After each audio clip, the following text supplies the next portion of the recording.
Episode 41 to 50। अध्याय 41 पहाड़ों से बाहर। दादाजी, जियांग परिवार अभी इतना मजबूत नहीं है, इसलिए इस खबर को गुप्त रखना होगा। जियांग चेन ने फुसफुसाते हुए कहा।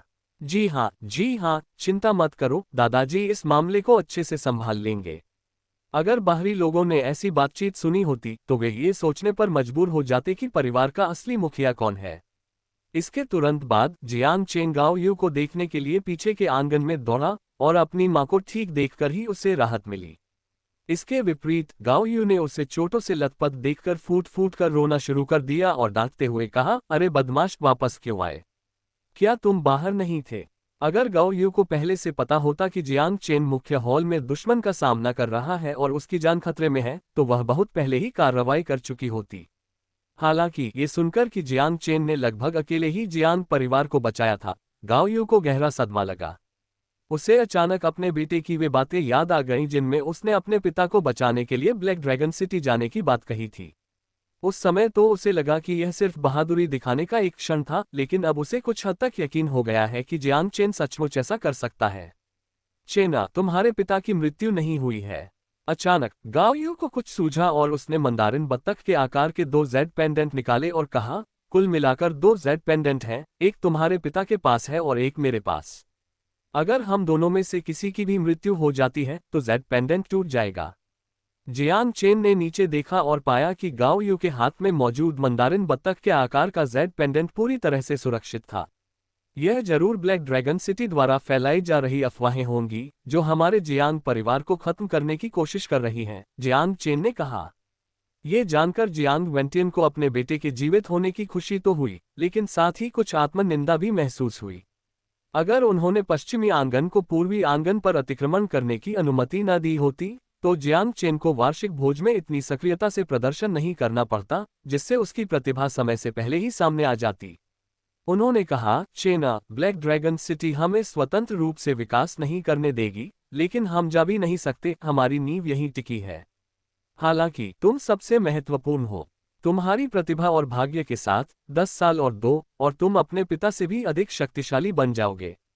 इस बिंदु पर वह रुका और बोला, इसलिए मुझे लगता है कि आपको 10,000 पहाड़ों को छोड़ देना चाहिए, महान शिया राजवंश से बाहर निकल जाना चाहिए और अन्य छोटे देशों में जाकर शक्ति अर्जित करनी चाहिए और धीरे धीरे विकास करना चाहिए। नहीं दादाजी, मेरा ऐसा कोई इरादा नहीं है। जियांग चेन ने सिर हिलाकर इनकार करते हुए कहा, जियांग परिवार जल्द ही तेजी से विकसित होगा और ब्लैक ड्रैगन सिटी हम पर अपनी निगरानी बढ़ा देगी। अगर मैंने कोई भी शानदार प्रदर्शन किया तो यह एक बड़ी आपदा को न्योता देगा। केवल तियानफेंग दाओरेन की निवारक शक्ति पर निर्भर रहना हमारे सिर पर लटकती तलवार के समान है। जियांग वेंटियन ने सिर हिलाया। जियांग चेन ने जो कहा ठीक वही बात थी जिसकी उसे चिंता थी।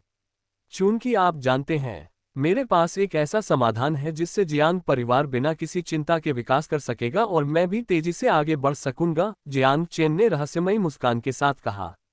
कौन सा तरीका? हालांकि उसे यह असंभव लग रहा था, लेकिन जियांग वेंटियन को विश्वास था कि जियांग चेन इतनी आसानी से ऐसी बात नहीं कहेगा। मैं स्वर्गीय दाओ संप्रदाय में शामिल होना चाहता हूँ। एक वाक्य, 7 शब्दों ने जियांग वेंटियन के दिल में उठ रहे संदेह को दूर कर दिया। उसे अचानक बात समझ में आ गई, लेकिन साथ ही उसके मन में अविश्वास का भाव भी था। स्वर्गीय दाओ संप्रदाय, सचमुच क्या ये संभव है? उसके लगातार 3 सवालों से पता चलता है कि उसका आत्मविश्वास कितना कमजोर था। ये जानना आवश्यक है कि जियांग चेन वेनजियान संप्रदाय में शामिल होने के योग्य था, और वेनजियान संप्रदाय एक ऐसी हस्ती थी जिसे 10,000 पर्वत भी चुनौती नहीं दे सकते थे। फिर भी स्वर्गीय दाओ संप्रदाय का नाम सुनते ही जियांग वेंटियन की प्रतिक्रिया ऐसी थी जिससे यह स्पष्ट हो जाता है कि यह किस प्रकार का स्थान था। यदि कोई स्वर्गीय दाओ संप्रदाय का शिष्य बन जाता है तो उसके संबद्ध परिवार को स्वर्गीय दाओ संप्रदाय का संरक्षण प्राप्त होगा।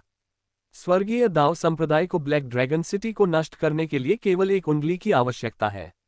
इसी वजह से नानफेंग रिज को अब ब्लैक ड्रैगन सिटी से डरने की जरूरत नहीं थी। तियानफेंग दाओरेन की निवारक क्षमता पर निर्भर रहने की कोई आवश्यकता नहीं थी और जियांग परिवार के सभी सदस्यों को अब चिंतित होने की जरूरत नहीं थी। सवाल यह था कि क्या वह शामिल हो सकता था। जियांग चेन के शानदार प्रदर्शन के बावजूद भी जियांग वेंटियन को इस पर विश्वास नहीं हुआ, क्योंकि ऐसी उत्कृष्टता केवल पहाड़ों के भीतर ही थी। बाहरी दुनिया में क्या इसे अभी भी उत्कृष्टता माना जाएगा? हालांकि ऐसा प्रतीत होता था कि जियांग चेन ने अपना मन बना लिया था और कोई भी इसे बदल नहीं सकता था। अगले दिनों में 10,000 पहाड़ों के भूभाग में अभूतपूर्व परिवर्तन हुए, क्योंकि जियांग परिवार ने किनचेन संप्रदाय, अग्नि सिंह संप्रदाय और रक्तहात द्वार को अपने वश में कर लिया। एक अच्छी खबर भी थी, तियानफेंग दाओरेन की मौत की अफवाह झूठी साबित हुई और फेंग ली जियान अभी भी ब्लैक ड्रैगन रसातल के नीचे कैद था। स्वर्गीय दाओ संप्रदाय अग्नि क्षेत्र के 10 महान संप्रदायों में से एक है। ये संपूर्ण अग्नि क्षेत्र के 10 महान संप्रदायों में से एक है, न कि महान जिया राजवंश। महान जिया राजवंश भी अग्नि क्षेत्र का एक हिस्सा है। स्वर्गीय दाओ संप्रदाय की उत्पत्ति महान जिया राजवंश से हुई है और अग्नि क्षेत्र में इसकी स्थिति राजवंश के समकक्ष है। इसलिए स्वर्गीय दाओ संप्रदाय द्वारा भर्ती किए गए शिष्य पूरे अग्नि क्षेत्र के प्रतिभाशाली युवाओं में से आते हैं और ऐसे वातावरण में शिष्यों के लिए आवश्यकताएं स्वाभाविक रूप से अत्यंत उच्च होती हैं। 10,000 पहाड़ों के लोग जिस तरह के संगठन में शामिल हो सकते थे, उससे ये बिल्कुल अलग था। इसमें कोई आश्चर्य की बात नहीं कि जियांग वेंटियन इतनी चिंतित थी। दूसरी ओर गाओ यू काफी ज्ञानी थे और उनका मानना था कि स्वर्गीय दाओ संप्रदाय वास्तव में एक अच्छी जगह है और जियांग चेन की प्रतिभा को देखते हुए उनके पास इसमें शामिल होने का मौका है। कुछ दिनों बाद जियांग चेन ने अपनी अनिच्छुक मां और चिंतित दादाजी को अलविदा कहा, पहाड़ों से बाहर निकला और कांग्युआन प्रांत की ओर चल पड़ा, जहां स्वर्गीय दाओ संप्रदाय स्थित था। 10,000 पर्वत महान शिया राजवंश का क्षेत्र है, लेकिन ये बहुत दूरस्थ है और राजवंश का पहाड़ों में स्थित शक्तियों से निपटने का कोई इरादा नहीं है। वे सालाना कर वसूलते हैं और बाकी सब कुछ अनदेखा करते हैं, लेकिन अगर कोई बल कर देने से इनकार करता है तो उसे 10,000 पहाड़ों से हटा दिया जाएगा। 10,000 पहाड़ों से बाहर कदम रखते ही बाहरी दुनिया ही असली दुनिया है, एक विशाल विस्तार। वह जिस स्थान पर जा रहा था वह कांग्युआन प्रांत था। यह मूल रूप से महान शिया राजवंश की राजधानी थी, लेकिन बाद में राजवंश ने अपने क्षेत्र का विस्तार किया और अपनी राजधानी को उत्तर की ओर स्थानांतरित कर दिया। एक प्राचीन राजधानी होने के कारण इसकी समृद्धि राजधानी के बाद दूसरे स्थान पर है, जिसमें अकेले 5 बड़े शहर, अनगिनत कस्बे और 10 मिलियन से अधिक की आबादी शामिल है। हेवनली दाओ संप्रदाय कांग्युआन प्रांत में स्थित है। अगर वह घोड़े पर सवार होकर जाता तो पहुंचने में कई महीने लग जाते। इसलिए जियांग चेन ने उड़ने वाली नाव से यात्रा करने की योजना बनाई। पहाड़ों के बाहर किंगशान शहर नामक एक शहर है, जिसे 10,000 पहाड़ों और बाहरी दुनिया के बीच संपर्क का पहला पड़ाव कहा जा सकता है। ये फ्लाइंग बोट के पड़ावों में से एक भी है। जैसा कि नाम से ही पता चलता है, फ्लाइंग बोट एक ऐसी नाव है जो आकाश में उड़ सकती है और यह 9 हेवंस महाद्वीप पर परिवहन का सबसे तेज साधन है। जिस उड़ने वाली नाव पर जियांग चेन सवार होने वाला था उसे क्लाउड ब्रेकिंग बोट कहा जाता था, जिसका अंतिम गंतव्य कांग्युआन प्रांत का केंद्र जियुलोग शहर था और इसका प्रस्थान बिंदु 10,000 पहाड़ों के दूसरे छोर पर स्थित एक सीमावर्ती किला था। ये रास्ते में किंगशान शहर से होकर गुजरेगी। सौभाग्य से बादल चीरने वाली नाव हर 6 महीने में केवल एक बार ही चलती थी और जियांग चेन को शहर में प्रवेश करते समय संयोगवश वह नाव मिल गई। शहर की दीवार के पास एक विशालकाय पाल वाली नाव हवा में लटकी हुई थी और लकड़ी का एक तख्ता शहर की दीवार की चौखट और डेक के बीच के अंतर को पाटने का काम कर रहा था। जहाज पर ज्यादा लोग सवार नहीं हुए, जियांग चेन सहित लगभग 1 दर्जन लोग ही थे। अप्रत्याशित रूप से उनमें से 2 जियांग चेन के परिचित थे, मेन फी के गुरु गुइया और सु परिवार से सुकियान। हालांकि जियांग चेन ने इस दुनिया में आने के बाद से सुकियान को कभी नहीं देखा था, लेकिन उसका चेहरा उसकी यादों में सबसे स्पष्ट था। उनकी यादों के अनुरूप सुकियान अभी भी सुंदर और आकर्षक थी। उसकी कोमल गोरी त्वचा इतनी कोमल थी कि ऐसा लगता था मानो उसमें से पानी निचोड़ा जा सकता हो। उसका चेहरा तरबूज के बीज जैसा छोटा था और उसकी आंखें आड़ू के फूल की तरह बेहद मोहक थीं। हालांकि उसने बहुत ही चमकीले कपड़े पहने हुए थे, मानो उसे डर हो कि दूसरे लोग उसे नोटिस नहीं करेंगे। उसने जो कुछ किया था उसे देखते हुए जियांग चेन को उसके प्रति जरा भी सम्मान नहीं था। इन दोनों ने भी जल्दी ही जियांग चेन को देख लिया और उनके चेहरे के भाव बहुत अजीब थे। गुई या पिछली बार की तुलना में जियांग चेन को लेकर और भी सतर्क थी। वह हमेशा से जियांग चेन के आध्यात्मिक रसायन शास्त्री गुरु होने पर संदेह करती रही थी और सोचती थी कि 10,000 पहाड़ों में 6ठे या 7वें दर्जे का आध्यात्मिक रसायन शास्त्री कैसे हो सकता है। हालांकि जब से जियांग वेंटियन ने अपने दायरे को पार किया था, तब से वह इस बात पर पूरी तरह से विश्वास करती थी। वह गैदरिंग युआन दायरे के अंतिम चरण के शिखर पर भी थी और जानती थी कि यदि कोई व्यक्ति 50 वर्ष से अधिक आयु का है तो उसके लिए अपने दायरे को तोड़ना और दिव्य यात्रा दायरे का विशेषज्ञ बनना बहुत मुश्किल होगा। जियांग वेंटियन जैसे बूढ़े व्यक्ति की तो बात ही छोड़िए, जिनकी उम्र 60 या 70 वर्ष थी। अगर कोई दुर्घटना न हो तो अगले 10 वर्षों में जियांग वेंटियन का क्षेत्र स्वतः ही कमजोर हो जाएगा और वह उसके शरीर की तरह ही बूढ़ा और जर्जर हो जाएगा। अब जबकि उसने दिव्य यात्रा क्षेत्र में प्रवेश कर लिया था, वह कई दशकों तक यश का आनंद ले सकता था। यह उपलब्धि केवल एक महान आध्यात्मिक रसायन शास्त्री द्वारा ही प्राप्त की जा सकती थी। गुइया को कुछ अफसोस हुआ। अगर उसने जियांग चेन को नाराज न किया होता तो शायद वह भी जियांग चेन से ऐसी चमत्कारी आत्मा की गोली मांगकर अपने दायरे को पार कर सकती थी। दुर्भाग्यवश वह केवल इसकी कल्पना ही कर सकती थी। साथ ही उसने मेंग फी को चेतावनी भी दी कि वह जियांग चेन को कभी उकसाए नहीं। अध्याय 42 मैं तियानदाओ संप्रदाय में शामिल होना चाहता हूँ। फिलहाल गुइया सू कियान को प्रशिक्षु के रूप में कौशल सीखने के लिए कांगयुआन प्रांत ले जा रही है। भविष्य में जब सू कियान अपना नाम कमा लेगी तो उसे अनगिनत लाभ प्राप्त होंगे। जियांग चेन, सच में बहुत समय हो गया है, सू कियान ने एक अमित्र भाव से कहा। बोलते समय उसका लहजा बेहद ठंडा था। मिलना नहीं बेहतर है, जियांग चेन ने कहा। क्या आप भी कांगयुआन शहर जा रहे हैं? सू कियान को मेंगफी की कही बात याद आ गई और उसे लगा कि जियांग चेन वेन जियान संप्रदाय में जा रहा है, जिससे उसे बहुत ईर्ष्या हुई। अचानक उसे कुछ सूझा और वह खिलखिलाकर मुस्कुराए और बोली, आपने पहले से केबिन बुक तो नहीं कराया था ना? केबिन? जियांग चेन की प्रतिक्रिया ने उसे जवाब दे दिया। तो मैं सचमुच आपको शुभकामनाएं देती हूँ, सू कियान ने रहस्यमय ढंग से मुस्कुराते हुए कहा। डेक पर कदम रखा और एक क्रू मेंबर उसे और गुइया को केबिन में ले गया। जहाज पर चढ़ने के बाद जियांग चेन के पास डेक पर रहने और तंबू में गुजारा करने के अलावा कोई चारा नहीं था। अचंभित जियांग चेन ने चालक दल के एक सदस्य से यह पता लगाने के लिए कहा कि आखिर हो क्या रहा है। क्लाउड ब्रेकिंग शिप की उड़ान गति परिवहन के अन्य साधनों से कहीं अधिक थी, लेकिन इसकी अपनी कमियां भी थीं। नीला आकाश मानव क्षेत्र नहीं था। एज्योर माउंटेन सिटी और जियुलोव सिटी के बीच एक निश्चित क्षेत्र में शैतानी चमगादड़ों द्वारा हमला किए जाने की एक निश्चित संभावना थी। वे भूतिया स्तर के भयंकर जानवर थे और जो इंसान उड़ नहीं सकते थे, वे इन जानवरों की नजरों में स्वादिष्ट भोजन थे। डेविल बैट्स में क्लाउड ब्रेकिंग शिप को नष्ट करने की क्षमता नहीं थी, लेकिन वे मौतें और चोटें पहुंचा सकते थे। इसलिए क्लाउड ब्रेकिंग शिप पर केबिन बहुत महंगे थे और उनकी संख्या सीमित थी। जिन्होंने एक भी केबिन नहीं खरीदा था, उन्हें पूरी यात्रा के दौरान डेक पर ही रहना पड़ा। ये भी बहुत सामान्य था। उड़ने वाले जहाजों में अभी तक सभी के लिए केबिन उपलब्ध कराने की क्षमता नहीं थी, क्योंकि इससे जहाज का आयतन बढ़ जाता। ऐसा हर बार नहीं होता कि हमारा सामना शैतानी चमगादड़ों से हो, लेकिन अब और केबिन नहीं बचे हैं। अभी फैसला कर लो, या तो जहाज से उतर जाओ या पैसे चुका दो। एक बार बादल भेदने वाला जहाज उड़ान भर ले तो तुम्हें पछतावा नहीं होगा, चालक दल के सदस्य ने कहा। क्या अगला बादल भेदने वाला जहाज आधा महीना बाद आएगा? हाँ, ठीक है फिर। इसलिए जियांग चेन ने भी डेक पर मौजूद अन्य लोगों की तरह भाग्य के सहारे जहाज का किराया चुकाया। हालांकि दूसरों के विपरीत वह पूरी तरह से यह उम्मीद नहीं कर रहा था कि डेविल बैट्स नहीं आएंगे, बल्कि उसे विश्वास था कि अगर वे अभी गए तो वह उनसे निपट सकता है। आखिरकार वे तो केवल भूत स्तर के भयंकर जानवर ही थे।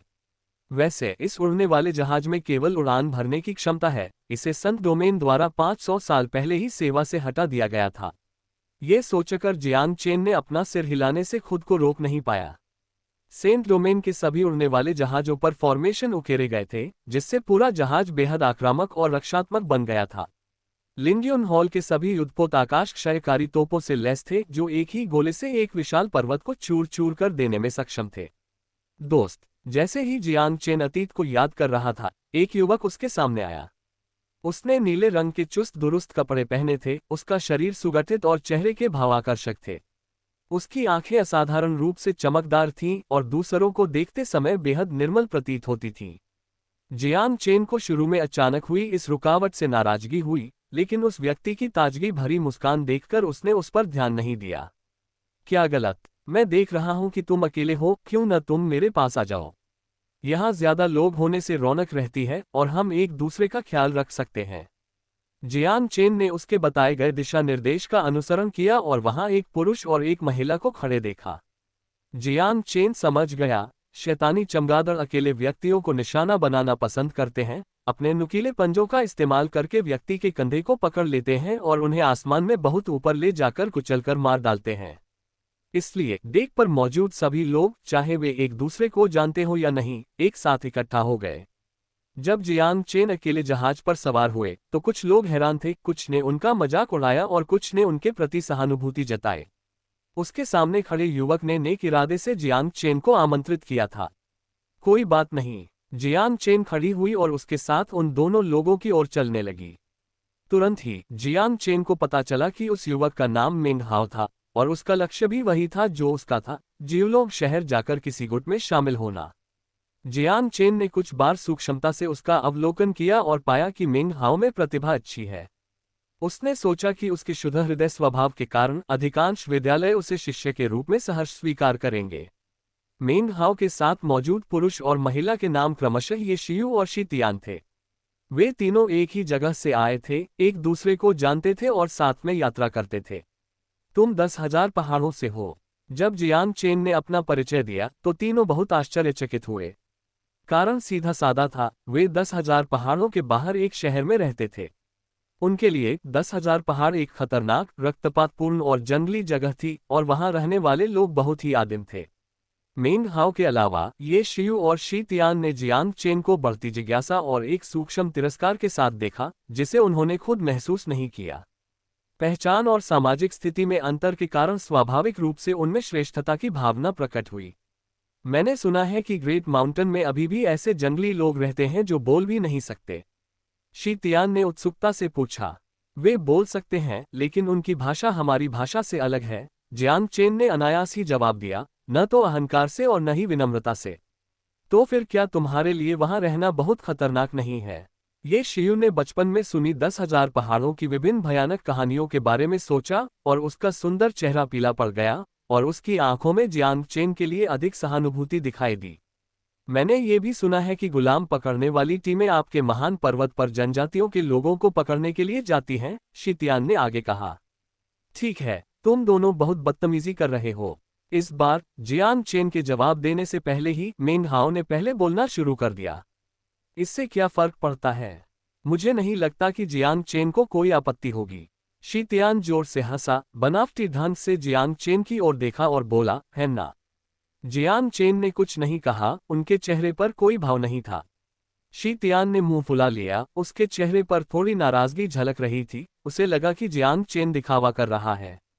कुछ शब्दों से क्या फर्क पड़ता है? मेंग हाओ की प्रतिष्ठा का सम्मान करते हुए उन्होंने पलटवार नहीं किया।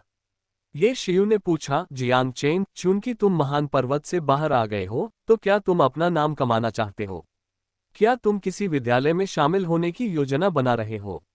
हाँ, हम 16 साल की उम्र में ही तुम गैदरिंग युआन दायरे में पहुंच गए, जो बुरा नहीं है।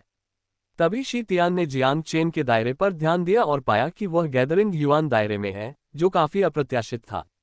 कांगयुआन प्रांत में कई गिरोह और गिरोह हैं जो ड्रैगन और सांपों का मिलाजुला रूप है। जियांग चेन, तुम्हें बहुत सावधान रहना चाहिए और किसी गिरोह में शामिल नहीं होना चाहिए। गिरोह और स्कूल पूरी तरह से अलग अलग प्रकृति के स्थान थे। किसी गिरोह में शामिल होना दूसरों के लिए काम करने जैसा था जिसमें भविष्य की कोई संभावना नहीं थी। मेंग हाओ ने उन्हें जियुलोंग शहर के स्कूलों की सामाजिक स्थिति के बारे में भी बताया। निस्संदेह स्वर्गीय दाओ संप्रदाय सर्वोच्च था। यह अग्नि क्षेत्र के 10 महान संप्रदायों में से एक था जो महान जिया राजवंश के बराबर खड़ा होने में सक्षम था। हालांकि स्वर्गीय दाओ संप्रदाय में शामिल होने की शर्तें बहुत ही कठोर थीं। मेंग हाओ को नहीं लगा था कि जियांग चेन शामिल हो सकता है, इसलिए उसने इसका जिक्र यूं ही कैजुअली कर दिया। उन्होंने उन स्कूलों को पेश करने पर ध्यान केंद्रित किया जिनकी प्रसिद्धि स्वर्गीय दाओ संप्रदाय के बाद दूसरे स्थान पर थी, जैसे कि वेन जियान संप्रदाय। इस बार मेंग हाओ का लक्ष्य वेन जियान संप्रदाय में जाना था। भाई मेंग हाओ ने तलवारबाजी में महारत हासिल कर ली है।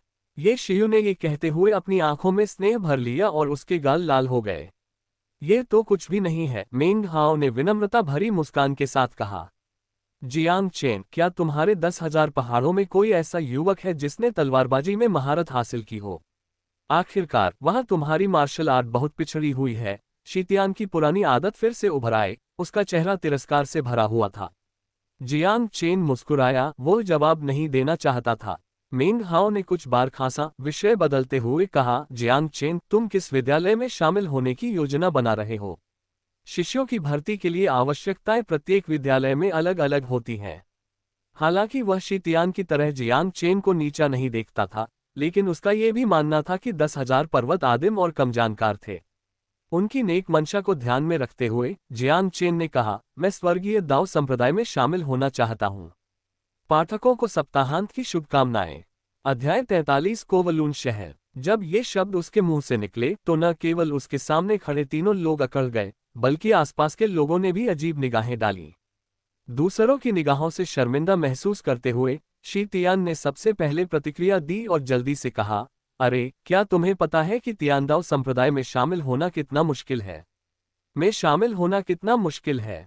ये कहना कोई अतिशयोक्ति नहीं होगी कि 10,000 लोग एक लकड़ी के पुल को पार करते हैं। मैं बस सच बोल रहा हूं, जियांग चेन ने कहा, तुम इसे आत्मसम्मान की अतिशयोक्ति कहते हो? शी तियान चिल्लाया। हर किसी को अपनी हद में रहना चाहिए, ये शियू ने सिर हिलाते हुए कहा। वह शी तियान जितनी गुस्से में नहीं थी, जितनी गुस्से में तो नहीं थी, लेकिन फिर भी उपहास से भरी हुई थी। भाई मेंग, आपके स्नेहपूर्ण निमंत्रण के लिए धन्यवाद। जियांग चेन ने कंधे उचकाए और मेंग हाओ से एक शब्द कहा और जाने के लिए मुड़ गया। जियांग चेन, मेंग हाओ इस तरह की उम्मीद नहीं थी और वह बहुत चिंतित था। भाई मेंग हाओ, उसकी परवाह मत करो। 10,000 पहाड़ों का वह लड़का आकाश और पृथ्वी की विशालता को नहीं जानता। पल भर में शैतानी चमगादड़ उसे पकड़ लेंगे। शी तियान ने कहा, बिल्कुल सही। ऐसे गुस्सैल स्वभाव के साथ कौन जाने खुद को किस तरह का इंसान समझता होगा, ये शियू ने कहा। भी सिर हिलाया। मेंग हाओ ने आह भरी और उसके पास हार मानने के अलावा कोई विकल्प नहीं था। पलक झपकते ही Jiang Chen cloud breaking ship पर 2 दिन और 2 रातें बीत चुकी थीं। कल तक वह कांगयुआन प्रांत के जियुलोग शहर पहुंच जाएगा। उस रात जब सब सो रहे थे, जियांग चेन ऊपर से अजीबोगरीब चीखें सुनी, साथ ही अनगिनत पंखों के फड़फड़ाने की आवाज भी सुनी। Devil bats. फिर चालक दल के सदस्यों ने चेतावनी देते हुए चिल्लाया। जियांग चेन अपने तंबू से बाहर निकला और उसने देखा कि डेक पर अफरा तफरी मची हुई है। हर कोई जगह की परवाह किए बिना पहले मौके पर ही केबिन की ओर दौड़ पड़ा, ताकि जितना हो सके उतने लोगों को उसमें समाया जा सके। जहाज पर मौजूद धनुषों ने एक साथ तीर चलाए और डेविल बैट्स ने भी नजर आने लगे। द डेविल बैट्स छोटे मानवाकार प्राणी जैसे दिखते थे, जिनके नुकीले दांत और पंजे थे और पंख 2 मीटर लंबे थे। उनके नुकीले पंजे बेहद तेज थे। कैसे अशुभ है। जियांग चेन ने अपनी पहली क्लाउड ब्रेकिंग शिप यात्रा में इसका सामना करने की उम्मीद नहीं की थी। ये जानना जरूरी है कि सांख्यिकीय रूप से हर 3 यात्राओं में से केवल एक पर ही शैतानी चमगादड़ों द्वारा हमला किया जाता है। का हमला होता है। सभी लोग एक दूसरे की पीठ करके या दीवार के सहारे खड़े हो जाओ। जब तक आप हवा में नहीं फंस जाते, तब तक जीवन शक्ति लाइफ क्यूई की संभावना बनी रहती है। प्राप्त करने का मौका है। क्लाउड ब्रेकिंग शिप के चालक दल के सदस्य ने चिल्लाया, लेकिन उसके शब्द अभी पूरी तरह से खत्म भी नहीं हुए थे कि वे चीख में बदल गए। उसे हवा में ही एक डेविल बैट ने पकड़ लिया, हल्के से उछाला और फिर गिरते समय दूसरे डेविल बैट ने पकड़ लिया। कई बार दोहराने के बाद वह कोई आवाज नहीं निकाल पा रहा था। लगातार मेंग हाओ ने तुरंत अपने साथियों को निर्देश दिया। उनके आसपास कई शैतानी चमगादड़ पहले ही प्रकट हो चुके थे और हमला कर रहे थे। भूत स्तर के भयंकर जानवर जियुआन क्षेत्र में रहने वालों के लिए कोई बड़ा खतरा नहीं थे। अगर आमने सामने की लड़ाई होती तो मनुष्य निश्चित रूप से जीत जाते। लेकिन अब शैतानी चमगादड़ों के पास संख्यात्मक लाभ था और वे उड़ सकते थे। एक पल की भी लापरवाही उन्हें हवा में उड़ा ले जा सकती थी। मेंग हाओ वाकई तलवारबाजी में महारत हासिल करने के योग्य था। उसकी तलवार के वार बिजली की तरह तेज थे और उसने सफलतापूर्वक एक शैतानी चमगादड़ को मार गिराया। शैतान चमगादड़ों के शरीर बहुत नाजुक होते हैं, लेकिन उनके पंजों से सावधान रहना। मेंग हाओ ने जल्दी से चिल्लाकर दूसरों को सूचित किया। हालांकि उसके साथी की मौत से शैतानी चमगादड़ क्रोधित हो गए और 5 या 6 शैतानी चमगादड़ों ने मेंग हाओ और उसके 2 साथियों पर हमला कर दिया। ये शियू और शी तियान की भुजाएं जल्दी ही घावों से भर गईं और उनसे अत्यधिक खून बहने लगा। भाई हाओ, हम अब और ज्यादा देर तक टिक नहीं सकते। शी तियान भय से चीख उठा। मैं बहकना नहीं चाहती। ये शियू के हाथ में मौजूद तलवार भी बेबस होकर लटक गई। तुम दोनों जमीन पर लेट जाओ। मेंग हाओ शांत रहा। अगर ये शियू और शी तियान भी उसकी तरह होते तो उनकी परिपूर्ण त्रिकोणीय संरचना शैतानी चमगादड़ों से बिल्कुल भी नहीं डरती। दुर्भाग्यवश ये शियू और शी तियान मौत के सामने कांप गए। मेंग हाओ बेहद वफादार था। अपने दोस्तों की चिंता में उसने उन्हें जमीन पर लेटने को कहा, जबकि वह खुद खड़ा होकर अपनी तलवार लहराता रहा और अपने शरीर से रक्षा की पहली पंक्ति बनाई। हालांकि जैसे जैसे अधिक से अधिक डेविल बैट्स हमला करने के लिए आते गए, दबाव तेजी से दोगुना हो गया। तेज तलवारें पंजों से टकराईं, जिससे चिंगारियां उड़ने लगीं। आह! मेंग हाओ दर्द से चीख उठा। उसके कंधे पर पंजे का गहरा घाव था और उसके पैर जमीन से ऊपर उठ चुके थे। इस नाजुक क्षण में एक अजेय गहरे लाल रंग की तलवार की ऊर्जा प्रकट हुई और उसने पल भर में शैतान चमगादड़ को टुकड़े टुकड़े कर दिया। मेंग हाओ जमीन पर आधा घुटने टेक कर गिर पड़ा, उसके दाहिने कंधे से खून बह रहा था। ऊपर देखते हुए रात के अंधेरे में जियांग चेन अपनी तलवार लिए हुए आया। उसके हाथ में मौजूद तलवार से एक चकाचौंध भरी लाल रोशनी निकल रही थी। तुम भी जमीन पर लेट जाओ, जियांग चेन ने उससे कहा। चिक्सियाओ तलवार के एक झटके के साथ तलवार की ऊर्जा पूरे डेक में फैल गई। आसपास मौजूद शैतानी चमगादड़ों पर तेजी से बढ़ती हुई तीक्ष्ण तलवार की ऊर्जा का प्रभाव पड़ते ही उनके शरीर सीधे कई टुकड़ों में कट गए। तलवार की शक्ति, उसने तलवार की शक्ति में महारत हासिल कर ली है।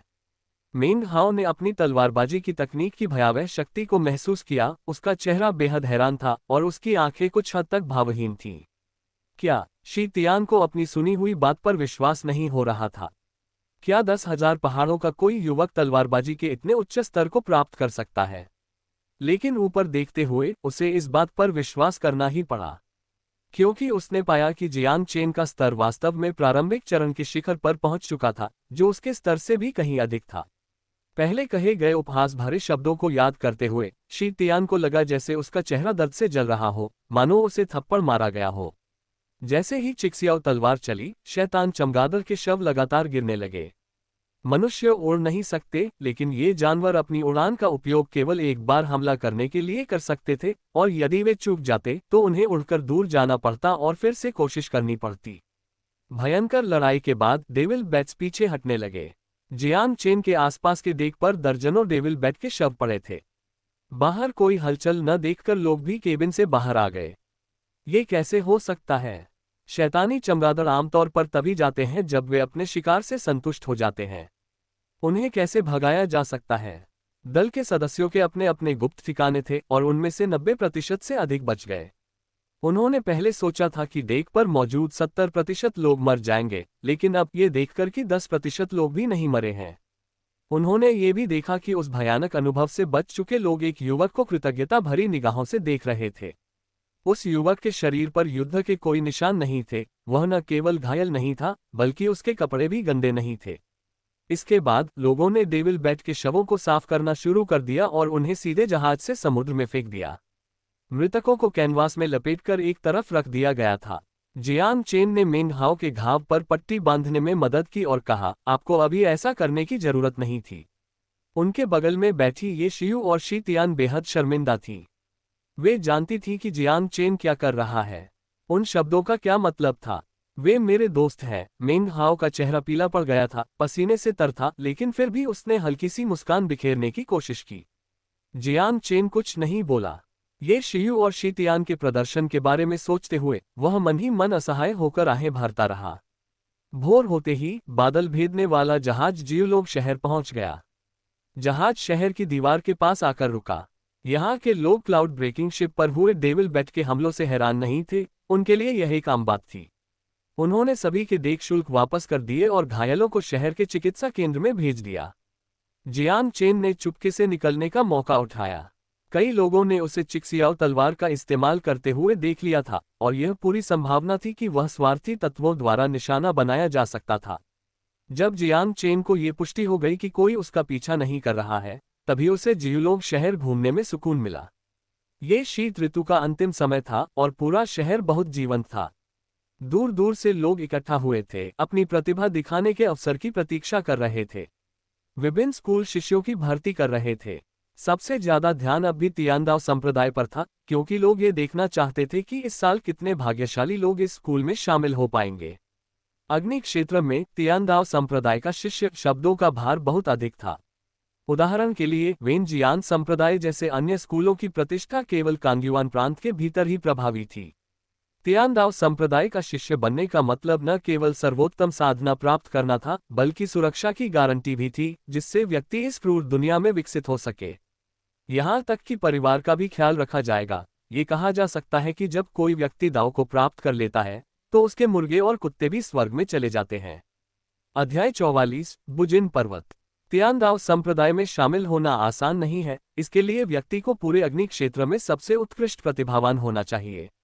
इसलिए हर साल तियानदाव संप्रदाय में शामिल होने वाले शिष्य राजवंश और अग्नि क्षेत्र में शीघ्र ही प्रसिद्धि प्राप्त कर लेते हैं। जियांग चेन को पता चला कि तियानदाव संप्रदाय आधे महीने में शिष्यों की भर्ती करेगा, इसलिए उसने पहले रहने के लिए एक जगह ढूंढ ली। एक सराय में प्रवेश करते ही जियांग चेन ने हाल की कई दिलचस्प कहानियां सुनी। यहाँ रहते हुए मुझे किसी भी खबर के छूट जाने की चिंता नहीं करनी पड़ेगी, जियांग चेन ने मन ही मन सोचा। और जब सराय के कर्मचारी उसे उसके कमरे में ले जा रहे थे तो उसने कई सवाल पूछे। महामहिम, आपकी उम्र को देखते हुए आप किसी स्कूल में दाखिला लेना चाहते हैं। आपने सही व्यक्ति से संपर्क किया है, स्टाफ ने कहा। शिष्य बनने के लिए भर्ती के मानदंड विभिन्न विद्यालयों में अलग अलग होते हैं और इसमें कोई वर्जना नहीं है, लेकिन एक बात ध्यान देने योग्य है, यदि आप एक विद्यालय की परीक्षा उत्तीर्ण कर लेते हैं तो आपको गुप्त रूप से अन्य विद्यालयों में नहीं जाना चाहिए। एक बार पता चलने पर आपको सभी विद्यालयों द्वारा अस्वीकार कर दिया जाएगा। इससे पहले भी किसी ने ऐसा किया था। वह एक स्कूल से पास हो चुका था, लेकिन ये देखना चाहता था कि क्या वह किसी बेहतर स्कूल में दाखिला ले सकता है। जब उसका पता चला तो कोई भी स्कूल उसे स्वीकार करने को तैयार नहीं था। ये वाकई चिंताजनक बात थी, लेकिन जियांग चेन के इतने गुप्त इरादे नहीं थे। उसका एकमात्र लक्ष्य तियानदाव संप्रदाय था, इसलिए पहले से ही एक उपयुक्त स्कूल चुनना बहुत महत्वपूर्ण है। अगर आप पास नहीं होते हैं तो कोई बात नहीं, लेकिन अगर आप पास हो जाते हैं और बाद में पाते हैं कि वह स्कूल आपके लिए उपयुक्त नहीं है तो पछताने की कोई गुंजाइश नहीं रहेगी। जियांग चेन ने कुछ देर सोचा और सीधे पूछा, तियानदाव संप्रदाय में शामिल होते समय मुझे किन बातों का ध्यान रखना चाहिए? आगे चल रहा कर्मचारी रुका, पीछे मुड़ा और उसके चेहरे पर आश्चर्य और परिचितता का मिलाजुला भाव दिखाई दिया। महामहिम, अगर मैं खुलकर बोलूं तो कृपया क्रोधित न हो। मैं नहीं बोलूंगा। मैं आपको सलाह देता हूं कि आप इसमें शामिल न हो। ये जानलेवा साबित होगा, क्योंकि तियानदाव संप्रदाय के सभी संप्रदायों में सबसे क्रूर नियम है। कुछ स्कूल प्रतिभा परीक्षण उपकरणों को अपने मानक के रूप में उपयोग करते हैं, जबकि अन्य प्रतियोगिताएं आयोजित करते हैं जिनमें विजेता क्वालिफाई करते हैं। लेकिन तियानदाव संप्रदाय अलग है। सभी शिष्यों को आम लोगों के बीच युद्ध के लिए परीक्षण मैदान में भेजा जाएगा।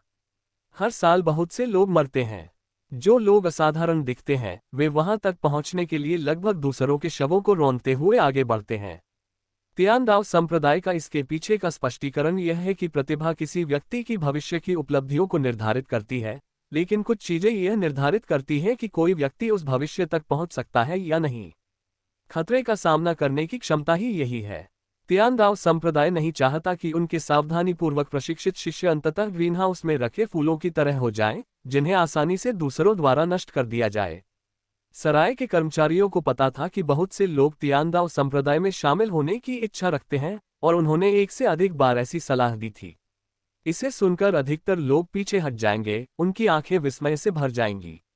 हालांकि उन्होंने गौर किया कि जियांग चेन अलग थी। जियांग चेन की प्रतिक्रिया बेहद शांत थी। उनकी आंखें मानो कह रही थीं, इसी तरह के तियानदाव संप्रदाय के कारण ये 10 महान विद्यालयों में से एक बन गया। एक और सवाल, शहर में मैं अपनी तलवारबाजी का अभ्यास कहाँ कर सकता हूँ? अब नानफेंग रिज के विपरीत उसके पास अपना कोई विशाल आंगन नहीं था और वह पहाड़ों में कहीं भी अपनी तलवारबाजी का अभ्यास नहीं कर सकता था। हालांकि शहर में काफी प्रतिबंध थे। कम से कम जियांग चेन को इस सराय में अपनी तलवारबाजी का अभ्यास करने के लिए पर्याप्त जगह नहीं मिल पाए। शहर में एक पहाड़ है, वुशेन पर्वत। कर्मचारी उसके सवाल से हैरान नहीं हुआ और बिना किसी झिझक के जवाब दिया। तियानदाव संप्रदाय द्वारा शिष्यों की भर्ती में केवल 10 दिन शेष थे, इसलिए जियांग चेन निष्क्रिय रहने की योजना नहीं बना रहा था। वह अपने दाहिने हाथ की तलवार से अभ्यास करना चाहता था। हालांकि तलवार चलाने में उनका दाहिना हाथ उतना फुर्तीला नहीं था, लेकिन लगन से इस कमी को पूरा किया जा सकता था और उनके बाएं हाथ की तलवारबाजी ने उन्हें पहले ही काफी अनुभव दिला दिया था। दाहिने हाथ की तलवार से अभ्यास करने के माध्यम से मैं उन चीजों को खोज सकता हूं जो मैंने पहले नहीं देखी थी। जियांग चेन के पास युद्ध का अनुभव बहुत कम था और तलवारबाजी की उसकी कला में बहुत तेजी से सुधार हुआ, इसलिए उसकी नींव पर्याप्त मजबूत नहीं थी। अपना सामान रखने के बाद जियांग चेन ने एक साधारण लोहे की तलवार खरीदी और वुशेन पर्वत की ओर चल दिया। अल्पविराम अल्पविराम अल्पविराम अल्पविराम। वो शेन पर्वत जियांग चेन की कल्पना से कहीं अधिक विशाल था और मनमोहक दृश्यों के साथ भव्य रूप से निर्मित था। इसमें न केवल लोगों के लिए मार्शल आर्ट का अभ्यास करने के लिए चौक थे, बल्कि इसमें कई प्रसिद्ध हस्तियों की मूर्तियां भी थीं, जिनमें से कुछ शिलाखंडों पर छोटे अक्षरों में उनके जीवन का विवरण अंकित था। एकमात्र कमी ये थी कि पहाड़ पर चढ़ने के लिए प्रवेश शुल्क लगता था। तलवारबाजी का अभ्यास करने के लिए यहाँ आए लोग भी इस परिदृश्य का हिस्सा बन गए। जियांग चेन को थोड़ी शर्मिंदगी महसूस हुई क्योंकि वह अपने दाहिने हाथ की तलवार से अभ्यास करने जा रहा था। बेशक वह हार मानने वाला नहीं था, उसे तलवारबाजी का अभ्यास करने की कोई जल्दी नहीं थी। इसके बजाय वह वुशेन पर्वत पर टहलने लगा, वहां की खूबसूरत इमारतों और झील में तैरती रंगीन सुनहरी मछलियों की प्रशंसा करने लगा। इस प्रक्रिया के दौरान उन्हें पता चला कि वुशेन पर्वत का नाम इसलिए रखा गया था क्योंकि एक समय यहां से एक अद्वितीय रूप से शक्तिशाली व्यक्ति निकला था और उसका निवास स्थान अब एक प्रसिद्ध ऐतिहासिक स्थल है जहां कई लोग घूमने आते हैं।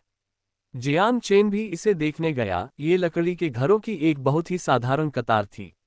एक अन्य प्रसिद्ध ऐतिहासिक स्थल वह पर्वत शिखर था जहां एक बार युद्ध देवता ने एक शक्तिशाली शत्रु से युद्ध किया था। वुशेन पर्वत ने उस युद्ध के निशानों को चतुराई से संरक्षित रखा है और आज भी उस युद्ध की शक्ति को महसूस किया जा सकता है।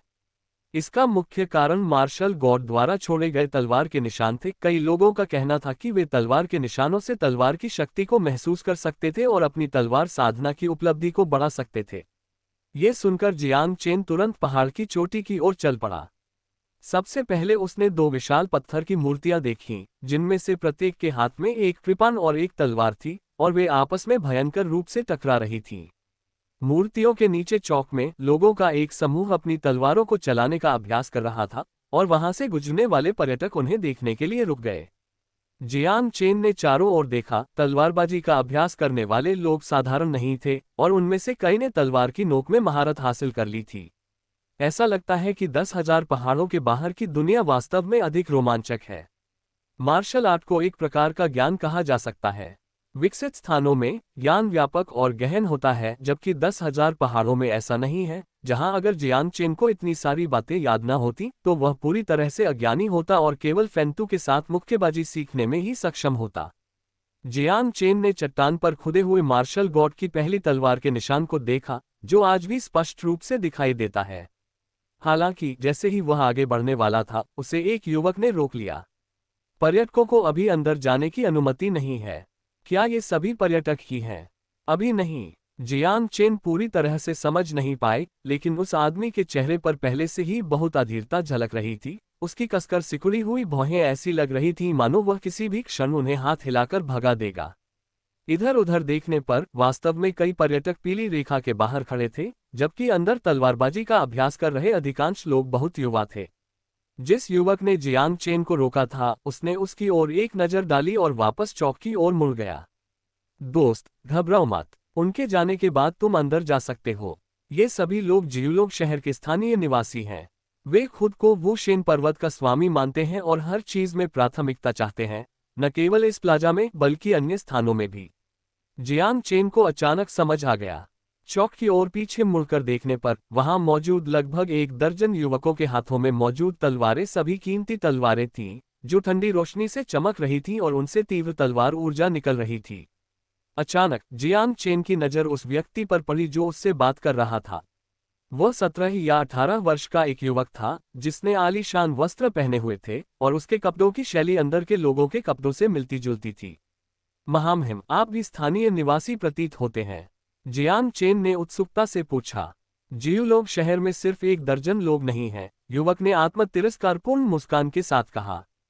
पता चला कि अंदर तलवारबाजी का अभ्यास कर रहे लोगों के नेता का नाम यांग जियानवेई था, जो जियूलोग शहर का एक प्रसिद्ध युवा प्रतिभाशाली व्यक्ति था। उसके मित्रों का दायरा बहुत ही प्रभावशाली था। वे न केवल बाहरी लोगों को रोकते थे, बल्कि आम स्थानीय लोगों को भी अंदर आने से रोकते थे। इसका कारण ये बताया गया कि उन्हें डर था कि वे लोग जियूलोग शहर को बदनाम कर देंगे। निंग चेन से बात कर रहे युवक का नाम होंग फेयू था। वह साधारण कद काठी का था, लंबा और सीधा शरीर था और उसकी भुजाएं घुटनों तक पहुंचती थीं। अध्याय 45, मशालों की सूची। क्या तुम तलवारबाजी का अभ्यास करने जा रहे हो? मेरे साथ आओ, मुझे एक अच्छी जगह पता है, होंग फेयू ने कहा।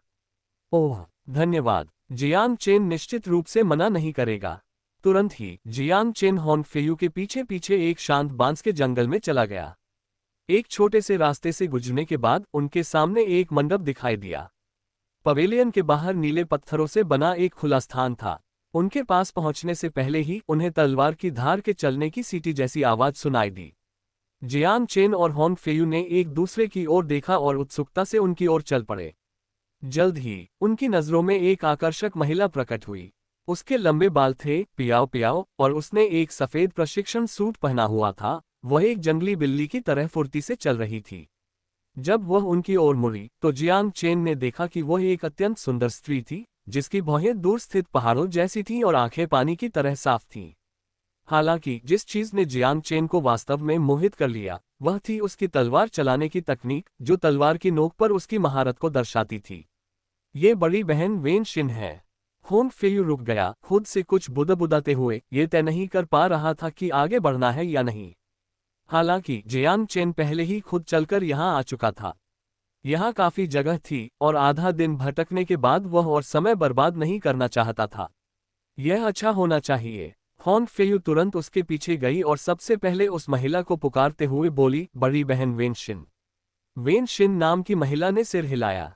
उसका चेहरा पाले की तरह ठंडा था और उसकी खूबसूरत आंखों में उदासी छाई हुई थी। देखकर ऐसा लग रहा था मानो वह बुरे मूड में हो। वह वाकई खराब मूड में थी। जियांग चेन ने गौर किया कि वह लगातार एक ही तलवारबाजी का अभ्यास कर रही थी, लेकिन हर बार असफल हो रही थी। दोस्त, उसके साथ बदतमीजी मत करो और उसे नाराज मत करो। जियांग चेन उसे इतनी ध्यान से घूर रहा था कि हॉन फेयू को उसके लिए शर्मिंदगी महसूस हुई। ठीक है, जियांग चेन को भी लगा कि दखलंदाजी न करना ही बेहतर है। उसने अपनी लंबी तलवार निकाली और अपने दाहिने हाथ से अभ्यास करना शुरू कर दिया। उनकी दाहिनी तलवार अब उतनी अटपटी नहीं रही जितनी पहली बार थी, क्योंकि उनकी बाईं तलवार ने उन्हें बहुत अनुभव और अंतर्दृष्टि प्रदान कर दी थी।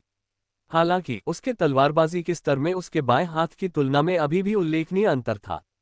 पास ही खड़े हॉन फेयू को कुछ भी गलत नहीं लगा, क्योंकि उनका स्तर जियांग चेन की दाहिनी ओर की तलवार के समान था। क्लैंग! अचानक एक तीखी आवाज ने जियांग चेन और हॉन फेयू की बातचीत में बाधा डाली। दोनों ने उधर देखा तो पाया कि वेन शिन ने गुस्से में अपनी तलवार जमीन पर फेंक दी थी। उसके चेहरे पर दुष्ट ऊर्जा झलक रही थी और उसकी पतली भौहें सिकुड़ी हुई थीं। हॉन फेयू चौंक गई और जियांग चेन को खींचकर वहां से जाना चाहती थी। अप्रत्याशित रूप से जियांग चेन आगे बढ़ा, जमीन से तलवार उठाए और अपनी उंगलियों से धीरे से ब्लेड को सहलाते हुए कहा, इतनी अच्छी तलवार के साथ ऐसा व्यवहार नहीं किया जाना चाहिए। वेन शिन ने उसे घूर कर देखा, उसकी निगाहें तेज तलवार की तरह तीक्ष्ण थीं। तुम उस तलवारबाजी के दांव को इसलिए नहीं कर पा रही हो क्योंकि तुम्हारा कौशल अपर्याप्त है, बल्कि इसलिए क्योंकि तुम्हारा दिल सही नहीं है। जियांग चेन ने उसकी निगाहों से पूरी तरह बेखबर होकर कहा, मेरा दिल ठीक नहीं है। जियांग चेन ने कहा, आप पहले से ही तलवार की शक्ति के करीब हैं, और तलवार की शक्ति जो तलवार की शक्ति को प्रकट करती है वह एक अवधारणा है। आप इसमें पूरी तरह से समाहित नहीं हो सकते। तुम्हें कैसे पता? मैंने अभी अभी तुम्हें तलवारबाजी का अभ्यास करते देखा और वह तो बिल्कुल साधारण था, वेन शिन ने संदेह से भरे स्वर में कहा। अगर जियांग चेन का आत्मविश्वास भरा चेहरा न होता तो वह पहले ही भड़क उठती। इस बात की चिंता मत करो कि मैंने इसे कैसे समझा। क्यों न तुम मेरी बात सुनो। जब तुम अपनी तलवार से प्रहार करो तो ज्यादा मत सोचो। अपने विचारों को तलवार की अवधारणा को समझने पर केंद्रित करो। वेन शिन ने व्यंग्य करते हुए कहा, तुम्हें पता होना चाहिए कि मैं कौन हूं, इसलिए तुम्हें यह भी पता होना चाहिए कि मैं शिन्हुओ रैंकिंग में हूं। शिन्हुओ रैंकिंग! जियांग चेन एक पल के लिए स्तब्ध रह गया। उसने सराय में लोगों को इसके बारे में बात करते सुना था। फायर डोमेन में किंगयुन रैंकिंग है और सूची में शामिल सभी लोग अद्वितीय क्षमताओं वाले शक्तिशाली योद्धा हैं। फायर डोमेन में किंगयुन रैंकिंग के महाशक्तियों की स्थिति अटूट है। हालांकि किंगयुन रैंकिंग में जगह बनाना बहुत मुश्किल है, खासकर युवाओं के लिए, क्योंकि किंगयुन रैंकिंग के लगभग सभी सदस्य मध्यम आयु वर्ग या उससे अधिक उम्र के होते हैं। इसलिए किसी ने विशेष रूप से 25 वर्ष से कम आयु की नई पीढ़ी को लक्षित करते हुए शिन्हुओ रैंकिंग बनाई। लोग इस तरह की रैंकिंग को लेकर हमेशा बेहद उत्साहित रहते हैं। शिन्हुओ रैंकिंग को आए हुए केवल 10 साल हुए हैं, लेकिन इसने पहले ही पूरे महान शिया राजवंश और यहां तक कि अग्नि क्षेत्र में भी अपनी छाप छोड़ दी है। इस सूची में शामिल होने पर सभी युवाओं को गर्व महसूस होता है। किंगयुन रैंकिंग के 100 स्थानों के विपरीत शिन्हुओ रैंकिंग में 1000 स्थान है, क्योंकि इसमें बहुत सारे युवा लोग हैं।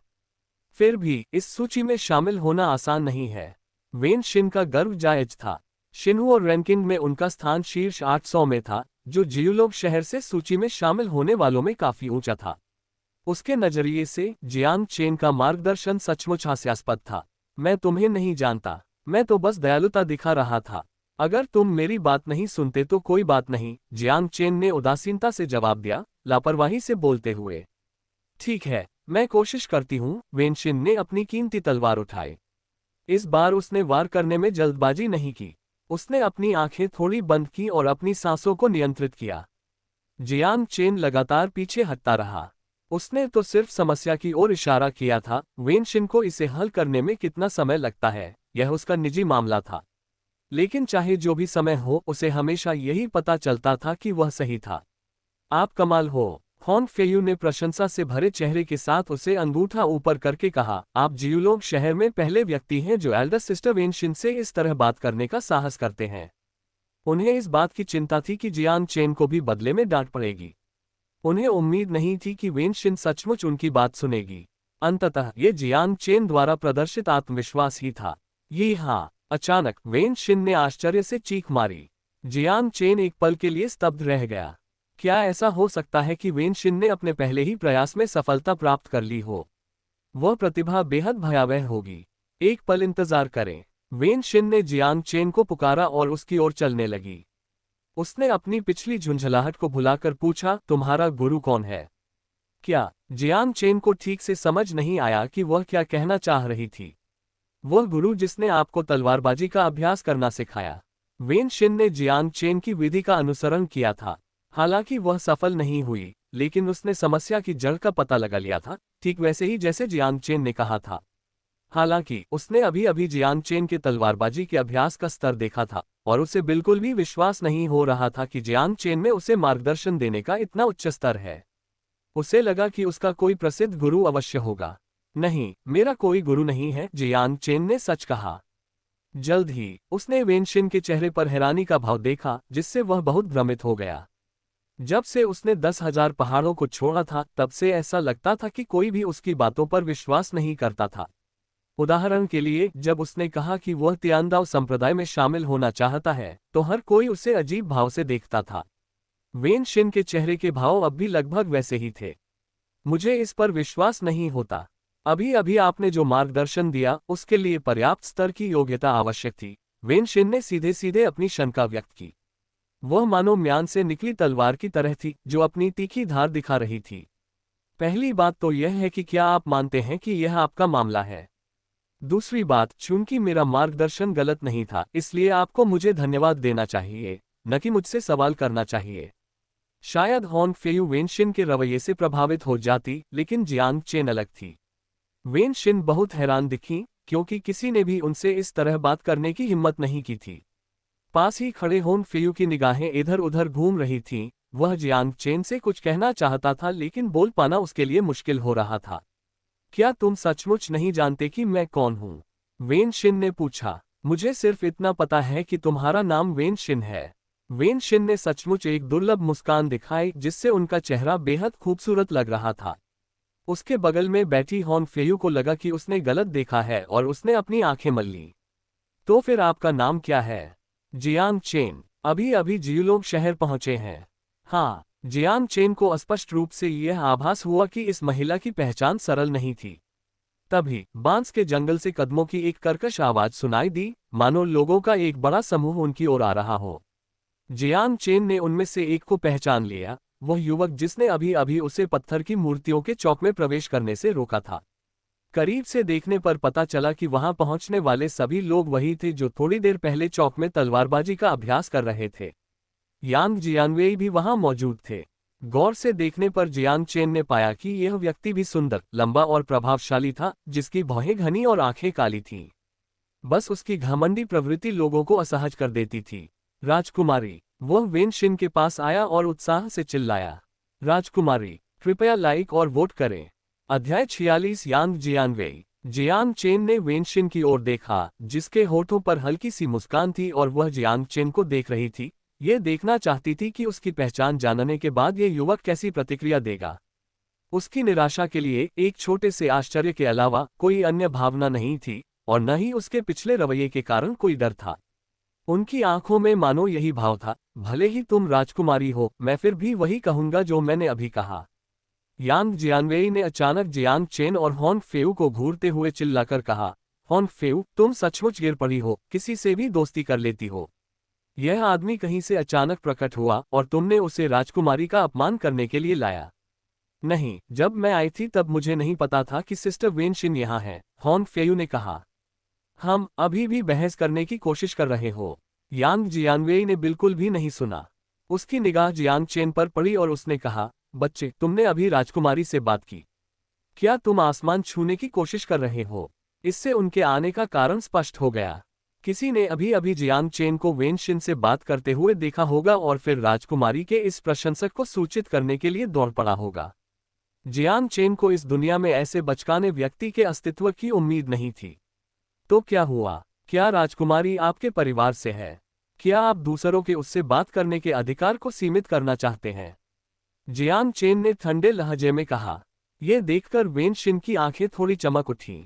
ये लड़का किसी नवजात बछड़े की तरह लग रहा था, जो बाघ से भी नहीं डरता था, राजकुमारी की पहचान को अपनी आंखों में नहीं रखता था, और यही बात यांग जियानवेई के लिए भी लागू होती थी। वह सचमुच ये देखना चाहती थी कि जियांग चेन के पास कौन कौन सी क्षमताएं हैं। क्या कहा आपने? यांग जियानवेई एक पल के लिए स्तब्ध रह गया और उसके साथ मौजूद सभी लोगों के चेहरे पर ऐसे भाव आ गए मानो उन्होंने कोई भूत देख लिया हो। होन फियू ने तुरंत जियांग चेन को खींच लिया और उसे संकेत दिया कि वह जल्दबाजी न करे। मैं आम इंसान की भाषा बोल रहा हूं, जियांग चेन ने कहा। तुम्हारी हिम्मत कैसे हुई? तुम पहले व्यक्ति हो जिसने मुझसे इस तरह बात की है। अपना नाम बताओ। बचकाना, जियांग चेन ने व्यंग्य भरे लहजे में जवाब दिया। यांग जियानवेई क्रोधित होकर शाप देते हुए बोला, ध्यान से सुनो, राजकुमारी के बारे में तुम्हारे मन में चाहे जो भी भ्रामक विचार हो, मैं तुम्हें सलाह देता हूं कि तुम यहां से जितना हो सके दूर चले जाओ, अन्यथा जियोलोग शहर में तुम्हारे लिए कोई जगह नहीं होगी। क्या ऐसा है? जियांग चेन ने पलटवार किया। क्या आप मुझसे सवाल कर रहे हैं? यांग जियानवेई का चेहरा पहले से ही लाल हो गया था। जियांग चेन ने कंधे उचकाए, चुपचाप खड़ी वेनशिन की ओर देखा और कहा, मेरे मन में किसी के बारे में कोई गलत धारणा नहीं है, बस सामान्य बातचीत है। क्या तुम ही हो जो खुद को महान समझते हो और हर मामले में दखल देना चाहते हो, सिर्फ इसलिए कि मैं बाहरी हूं? तुम मुझे मनमाने ढंग से डांट सकते हो और उम्मीद करते हो कि दूसरे पलटवार नहीं करेंगे। अंत में उन्होंने एक चंचल मुस्कान दिखाई। यांग जियानवेई गुस्से से आग बबूला हो गया। वह जियांग चेन की मुस्कान को समझ गया, जो उसे बता रही थी, तुम हो क्या? बहुत बढ़िया, बहुत बढ़िया, बहुत बढ़िया। तो क्या तुम मुझसे लड़ने की हिम्मत करते हो? भाई जियानवेई, आपको इसकी जरूरत नहीं है। मैं उसे हरा सकता हूं। अभी अभी जियांग चेन को रोकने वाला युवक आगे बढ़ा। शाबाश, झाओ जून, इसे अच्छा सबक सिखाओ। यांग जियानवेई ने दांत पीसते हुए जियांग चेन को गुस्से भरी नजरों से देखा। जुयुआन क्षेत्र के प्रारंभिक चरण के अभ्यासी झाओ जून तलवारबाजी में कुशल थे। उसने देखा कि जियांग चेन युवा था और उसका स्तर अभी प्रारंभिक चरण में ही था, इसलिए वह सबके सामने अपनी ताकत का प्रदर्शन करना चाहता था। जियांग चेन को उस व्यक्ति का चेहरा याद आया जब उसने उसे रोका था और उसे दिलचस्पी हुई। उसने कहा, ठीक है, मैं भी जियोलोग शहर के युवा प्रतिभाशाली लोगों की प्रतिभा का अनुभव करना चाहता हूं, लेकिन मैं किसी चीज पर दांव लगाना चाहता हूं। तुम किस पर शर्त लगाना चाहते हो? यांग जियानवेई ने पूछा। अगर यह आदमी हार जाता है तो वह मेरे दोस्त से माफी मांगेगा। तुमने उसे कचरा कहा, जो बहुत ही असभ्य बात है। जियांग चेन को पता चल गया था कि हॉन फियू बहुत दयालु व्यक्ति था, लेकिन वर्षों तक उत्पीड़न झेलने के कारण वह अंतर्मुखी और कमजोर हो गया था। ओह, यहाँ तक कि हॉन फियू को भी जियांग चेन से इस तरह के अनुरोध की उम्मीद नहीं थी, जिससे उसके दिल में एक अजीब सी अनुभूति हुई। जियोलोग शहर में अपनी महत्वाकांक्षा की कमी और यांग जियानवेई के दुर्व्यवहार के कारण उसके लगभग कोई दोस्त नहीं थे। उसने दोस्त बनाने की कोशिश की थी, लेकिन वे लोग जल्द ही जियोलोग शहर के कचरे के साथ घूमने वाले व्यक्ति की शक्ल देखकर उससे संबंध तोड़ लेते थे। उन्हें भी धोखा दिया गया था, कुछ लोगों ने उनसे कई लाभ उठाए और फिर उन्हें छोड़ दिया। यांग जियानवेई पीछे हटने को तैयार नहीं था, लेकिन चूंकि वह खुद लड़ाई नहीं कर रहा था, इसलिए उसे थोड़ी बेचैनी महसूस होना स्वाभाविक था। मुझे शर्मिंदा मत करो, उसने झाओ जून से कहा। चिंता मत करो भाई जियानवेई, जियांग चेन की क्षमताओं को देखने की इच्छुक वेनशिन ने कुछ नहीं कहा और एक तरफ खड़ी रही। चलो देहाती। झाओ जून ने जियांग चेन के कपड़ों पर एक नजर डाली, उसके चेहरे पर तिरस्कारपूर्ण मुस्कान थी। जियांग चेन ने अपने ऊपर तलवार की ऊर्जा महसूस की और फिर भी उसने अपनी तलवार अपने दाहिने हाथ में पकड़ी हुई थी। स्वाभाविक रूप से उससे कोई आश्चर्यजनक तलवार ऊर्जा उत्सर्जित नहीं हुई और उसके हाथ में मौजूद तलवार से कोई तेज आवाज नहीं निकली। एक निकम्मा आदमी जो अभी तक स्वॉर्ड पॉइंट तक भी नहीं पहुंचा है, भाई जियानवेई को चुनौती देने की हिम्मत करता है। ये देखकर झाओ जून ने उपहास किया।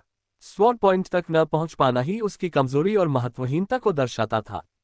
उसे अच्छा सबक सिखाओ, यांग जियानवेई ने आराम से अपनी बाहों को अपनी छाती पर बांधते हुए कहा। कोई बात नहीं। प्रथम रूप, दिव्य तलवार से शुद्धिकरण। झाओ जून निर्दयी था और उसने अपने हमले में कोई दया नहीं दिखाई। तलवार की ऊर्जा ने जमीन पर गिरे पत्तों को हिलाया और उन्हें उड़ा ले गई। इसके विपरीत जियांग चेन ने अभी भी कोई शानदार प्रदर्शन नहीं दिखाया। उसने अपने दाहिने हाथ से तलवार निकाली। उसकी तलवारबाजी की शैली सामान्य और साधारण स्तर की थी, जिसे देखकर यांग जियानवेई और अन्य लोग जोर से हंस पड़े। Spiral force. हालांकि जियांग चेन अचानक मुस्कुराया और चुपचाप अपने ट्रू युआन को प्रसारित करने लगा। लोहे की तलवार एक अदृश्य ऊर्जा से घिरी हुई प्रतीत हो रही थी, जो तलवार की नोक के साथ घूम रही थी। एक जोरदार धमाके के साथ क्रोधित झाओ जून हवा में उड़ गया और मुट्ठी के बराबर मोटा एक बांस टूट गया। यह अचानक हुए इस बदलाव ने लोगों को असमंजस में डाल दिया। यांग जियानवेई और अन्य लोगों के चेहरों से मुस्कान अभी भी गायब नहीं हुई थी। धिक्कार है, तुमने अपना क्षेत्र छिपाकर धोखा दिया। यांग जियानवेई को समझ नहीं आ रहा था कि जियांग चेन ने ऐसा कैसे किया और वह केवल अंदाजे ही लगा सकता था। मुझे चुनौती देने वाला वही था और मेरा क्षेत्र वास्तव में प्रारंभिक चरण का शिखर है। बस तुम लोग इतने नीच हो, फिर भी खुद को प्रतिभाशाली कहते हो, जियांग चेन ने उपहास उड़ाया। धिक्कार है, तुम तो मौत को दावत दे रहे हो। यांग जियानवेई ने उसे ऐसा कहते सुना और उसे सबक सिखाने का मन बना लिया। क्या राजकुमारी के सामने कोई अपने वचन से मुकर जाएगा? जियांग चेन द्वारा अचानक राजकुमारी का जिक्र सुनकर वेनशिन को अपने मन में थोड़ी अजीब सी अनुभूति हुई। उसे लगा कि जियांग चेन बाकी लोगों की तुलना में कहीं अधिक दिलचस्प है। मैं तुमसे मुकाबला करूंगा। अगर मैं हार गया तो मैं न केवल होंग फेयू से माफी मांगूंगा, बल्कि।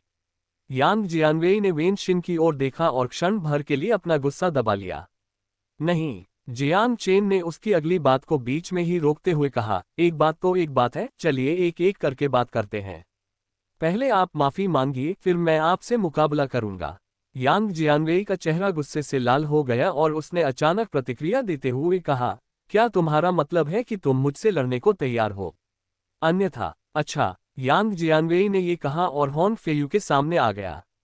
ईमानदार रहो, नहीं तो अगर मुझे लगा कि तुम शर्त को गंभीरता से नहीं ले रहे हो, तो मैं तुम्हारे साथ शर्त नहीं लगाऊंगा, जियांग चेन ने कहा। धत्तेरी की। यांग जियानवेई, जिसने पहले औपचारिकता निभाने की योजना बनाई थी, को गहरी सांस लेनी पड़ी और उसने दृढ़ता से कहा, होंग फेयू, मैंने अभी जो कहा वह गलत था। इसे दिल पर मत लो। हम्फ। होंग फेयू ने गर्व से अपना सिर उठाया, वह इतना आलसी था कि उसने उसकी तरफ देखा तक नहीं। इससे यांग जियानवेई का चेहरा गुस्से से लाल हो गया और फिर वह उत्सुकता से जियांग चेन के सामने आ गया। अब भले ही तुम सहमत न हो, मैं तुम्हें इतनी बुरी तरह पीटूंगा कि तुम्हारे माता पिता तुम्हें पहचान भी नहीं पाएंगे, यांग जियानवेई ने ठंडे स्वर में कहा। मैंने यह नहीं कहा कि मैं असहमत हूं, जियांग चेन ने कहा। पर्याप्त। वेनशिन अचानक दोनों के बीच खड़े होकर बोली, यांग जियानवेई, तुमने मेरा साथ तो दिया, लेकिन शुरू से अंत तक मुझसे राय नहीं ली। ये कैसा व्यवहार है? और तुम जुयुआन क्षेत्र के मध्य स्तर पर हो और तलवारबाजी में महारत हासिल कर चुके हो। क्या तुम उसे धमकाने की योजना बना रहे हो? उसकी बातों ने जियांग चेन के उसके प्रति विचार को काफी हद तक बदल दिया। कम से कम उसमें अभी भी विवेक तो था। पहले तो उसने यांग जियानवेई को डराया और साथ ही उसके कौशल और तलवारबाजी के बारे में बताते हुए उसे लापरवाही से काम न करने की चेतावनी दी। तुम मेरा इंतजार करो। यांग जियानवेई स्वाभाविक रूप से अनिच्छुक था। उसने जियांग चेन को घूरकर देखा और जाने के लिए मुड़ गया। जब तक जियांग चेन जियुलोंग शहर में है, वह उससे निपटने का कोई न कोई तरीका जरूर ढूंढ लेगा। अपना ख्याल रखें। वेनशिन ने जियांग चेन की ओर देखा। उसका हाथ तलवार की मूठ को उल्टा पकड़े हुए था। तलवार की धार उसकी बांह के पिछले हिस्से से लगी हुई थी और वह हल्के कदमों से चली गई। जियांग चेन, मेरे महल में आओ। अन्यथा यांग जियानवेई तुम्हें जरूर परेशान करेगा, हॉन फेयू ने कहा। वह पहले से ही जियांग चेन को अपना मित्र मानता था। ठीक है। उससे पहले जियांग चेन तलवार के चिन्हों की तलवार की भावना को समझने के लिए स्टोन स्टैच्यू प्लाजा जाना चाहता था। अध्याय 47 लंबे हथियार। ट्विन गॉड्स प्लाजा पहुंचने पर, जहां यांग जियानवेई और अन्य लोग तलवारबाजी का अभ्यास नहीं कर रहे थे, वहां का माहौल कहीं अधिक जीवंत था। लोग इधर उधर टहल रहे थे, पत्थर की मूर्तियों की प्रशंसा कर रहे थे या शिलापत्रों पर लिखे शिलालेखों को पढ़ रहे थे। जियांग चेन का उद्देश्य 3 पूरी तरह से संरक्षित तलवार के निशान प्राप्त करना था। पत्थर की दीवार के सामने खड़े होकर जियांग चेन ने तलवार के निशानों को करीब से देखा। यह ऊपर से नीचे की ओर एक तिरछी रेखा थी और समय के साथ अप्रभावित, कटी हुई सतह चिकनी और साफ बनी हुई थी। इसके नीचे 8 बड़े अक्षरों में लिखा था, छूना मना है। इसके परिणाम भुगतने की जिम्मेदारी आपकी होगी। इससे लोगों की जिज्ञासा और बढ़ गई। कुछ लोगों ने शाखाएं उठाईं और उन्हें निशानों की ओर बढ़ाया। जैसे ही वे तलवार के निशानों के पास पहुंचे, शाखाएं चुपचाप टूट गईं। कितना शक्तिशाली! जियांग चेन बेहद आश्चर्यचकित था। 9 स्वर्ग महाद्वीप में ऐसे लोग थे जिनकी तलवारबाजी की तकनीकें इस स्तर तक पहुंच चुकी थीं। वो शेन पर्वत सचमुच अपने नाम के अनुरूप था। दुर्भाग्यवश बहुत शोर है। तलवार के निशानों के नीचे का इलाका लोगों से खचाखच भरा हुआ था। जियांग चेन को बस खुद को संभालना था और भीतर मौजूद तलवार की शक्ति को महसूस करने की कोशिश करनी थी। ये कारगर साबित हुआ। जियांग चेन के दिल में अनगिनत फूलों की तरह अनेक अंतर्दृष्टियां खिल उठीं, लेकिन जैसे ही वह और गहराई में उतरना चाहता था, शोरगुल ने उसे रोक दिया। सांस। जियांग चेन के पास अस्थायी रूप से हार मानकर कम भीड़भाड़ वाले इलाके की ओर चलने के अलावा कोई विकल्प नहीं था। अनजाने में ही जियांग चेन ने एक अजीब चीज देखी। चौक में पहाड़ की ओर फैली एक गहरी खाई थी, जहां मुश्किल से आधी उंगली जितनी चौड़ी एक दरार भी थी। क्या यह एक ही कृपान के प्रहार से बना था? जियांग चेन एक तरफ हट गया और उसे समझ आ गया कि क्या हुआ है। किसी ने कृपान से वार किया था, जिससे जमीन और पहाड़ दोनों फट गए थे।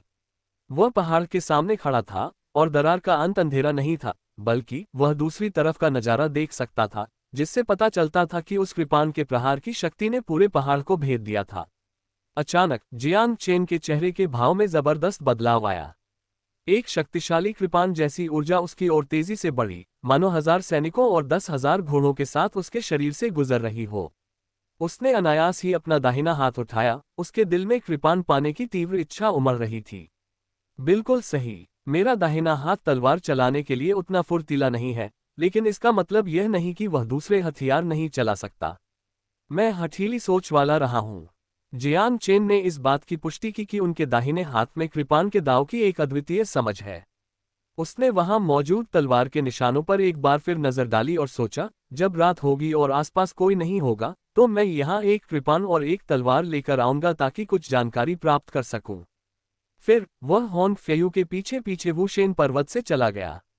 उस रात ब्लैक ड्रैगन सिटी में निंग मैंशन में ग्रेट मैडम को जियांग चेन के जियूलोग शहर पहुंचने और उसके तियांदाओ संप्रदाय में शामिल होने के इरादे के बारे में पता चला। 10,000 पहाड़ों का एक साधारण लड़का तियांदाओ संप्रदाय में शामिल होना चाहता है। बूढ़ी माँ ने तिरस्कार से कहा, लगता है हमें कुछ करना पड़ेगा। जाओ निंगपिंग को बुलाओ। बड़ी मैडम ने बोलने से पहले कुछ पल सोचा। कुछ ही देर में 17 वर्षीय निंगपिंग एक नौकरानी के साथ आंगन के प्रवेश द्वार पर पहुंची और उसे बड़ी मालकिन के सामने पेश किया गया। महान महिला ने एक समय साधना की थी, लेकिन बाद में अपने पति का समर्थन करने और अपने बच्चों की परवरिश करने पर ध्यान केंद्रित करने के कारण उनका क्षेत्र हमेशा के लिए जुयुआन क्षेत्र में ही बना रहा। हालांकि निंगपिंग ने इतना दुस्साहस करने की हिम्मत नहीं की। उसने तो अपनी सांस भी रोक ली। ग्रेट मैडम के निर्णायक तरीके निंग परिवार में सभी के लिए अनजान नहीं थे। कुछ समय पहले ही उसने किसी और की दिव्य नारी शक्ति पर कब्जा कर लिया था, पहले कार्रवाई की और बाद में सूचना दी, और निंग परिवार में सभी से इसे छिपाए रखा। जब ये सब खत्म हुआ तो हवेली के बड़े बुजुर्ग ज्यादा कुछ कह नहीं पाए। आखिरकार जिसने दिव्य मेरिडियन प्राप्त किया वह निंग परिवार का शिष्य था, जो निंग परिवार के लिए एक अच्छी बात थी। कई लोगों ने ग्रेट मैडम के इस कदम की सराहना करते हुए कहा कि इससे अगले 1 दशक में निंग परिवार का तेजी से विकास होगा। दिव्य नारी से युक्त निंग हाओटिन एक अद्वितीय शक्तिशाली साधक बनने के लिए नियत थे, जिन्होंने निंग परिवार को उसके शिखर तक पहुंचाया। निंगपिंग, मैंने सुना है कि तुम इस साल तियांदाओ संप्रदाय के शिष्य चयन में भाग लेने जा रहे हो। बड़ी महिला ने लापरवाही से अपनी लेटने की मुद्रा बदलते हुए उसकी ओर देखा। निंगपिंग ने सिर हिलाते हुए कहा, हाँ, भतीजी भी भाई हाउटिन के पदचिन्हों पर चलकर तियांदाओ संप्रदाय की शिष्या बनना चाहती है। मुझे आपसे कुछ काम करवाना है। कृपया मुझे बताएं, चाची। किसी को मार डालो। तियांदाओ संप्रदाय के परीक्षण मैदानों के दौरान जियांग चेन नाम के एक व्यक्ति को मार डालो। तुम उससे मिल चुके हो, उस समय उसे निंग चेन कहा जाता था। ओह ओह ओह। निंगपिंग ने पहले तो भौहें चढ़ा ली, फिर अचानक प्रतिक्रिया दी। आश्चर्य और भ्रम ने उसे कुछ हद तक घबरा दिया। क्या वह व्यक्ति अभी भी तियांदाओ संप्रदाय में शामिल होने के योग्य है? निंगपिंग ने हैरानी से पूछा। उसका स्तर पहले से ही जुयुआन स्तर के प्रारंभिक चरण के शिखर पर है, उसे कम नहीं आंका जा सकता। इस खतरे को खत्म करना पूरे निंग परिवार के हित में है। इसके बाद मैं तुम्हें चौथे दर्जे की आध्यात्मिक तलवार से पुरस्कृत करूंगा। धन्यवाद, चाची। भतीजी इसे पूरी लगन से अवश्य पूरा करेगी। निंगपिंग कमरे से बाहर निकला, उसका पूरा ध्यान चौथी श्रेणी की स्पिरिट स्वॉर्ड पर था। जियांग चेन का उसके दिमाग में कोई ख्याल नहीं था, उसे विश्वास था कि उसे मारना एक आसान काम होगा। किसी दूसरे की दिव्य मध्याह्न रेखा को छीन लेना और अब उसकी जड़ों को भी जड़ से उखाड़ फेंकना, फिर भी इतनी धार्मिकता से बात करना। ऐसा लगता है कि महान कार्य करने के लिए व्यक्ति को पर्याप्त निर्दयी होना पड़ता है। निंगपिंग ने मन ही मन कुछ बुदबुदाया और फिर वहां से चला गया। महामहिम, इतनी परेशानी क्यों उठा रही हैं? क्या किसी हत्यारे को किराए पर लेना आसान नहीं होगा? या मैं खुद भी कर सकती हूँ? निंगपिंग के जाने के बाद बूढ़ी माँ एक बार फिर अंधेरे से बाहर निकली, उनकी आवाज ठंडी और निर्मम थी। इससे आसानी से सबूत मिल जाएंगे। मैं नहीं चाहती कि हेवनली विंड ताओइस्ट को परेशानी खड़ी करने का कोई बहाना मिले।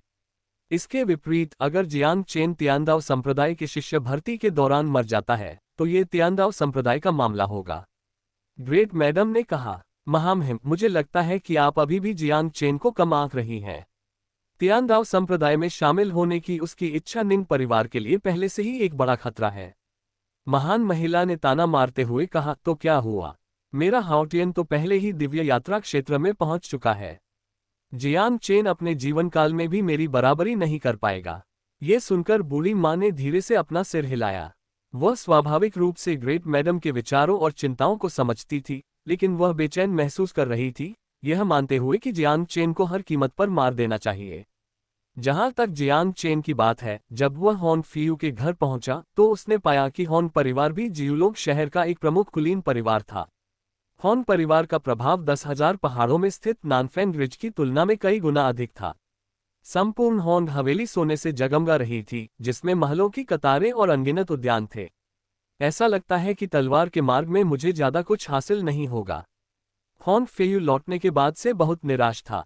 उसके लिए आज का दिन वू शेन पर्वत पर एक और व्यर्थ दिन था, जिसमें कोई प्रगति नहीं हुई।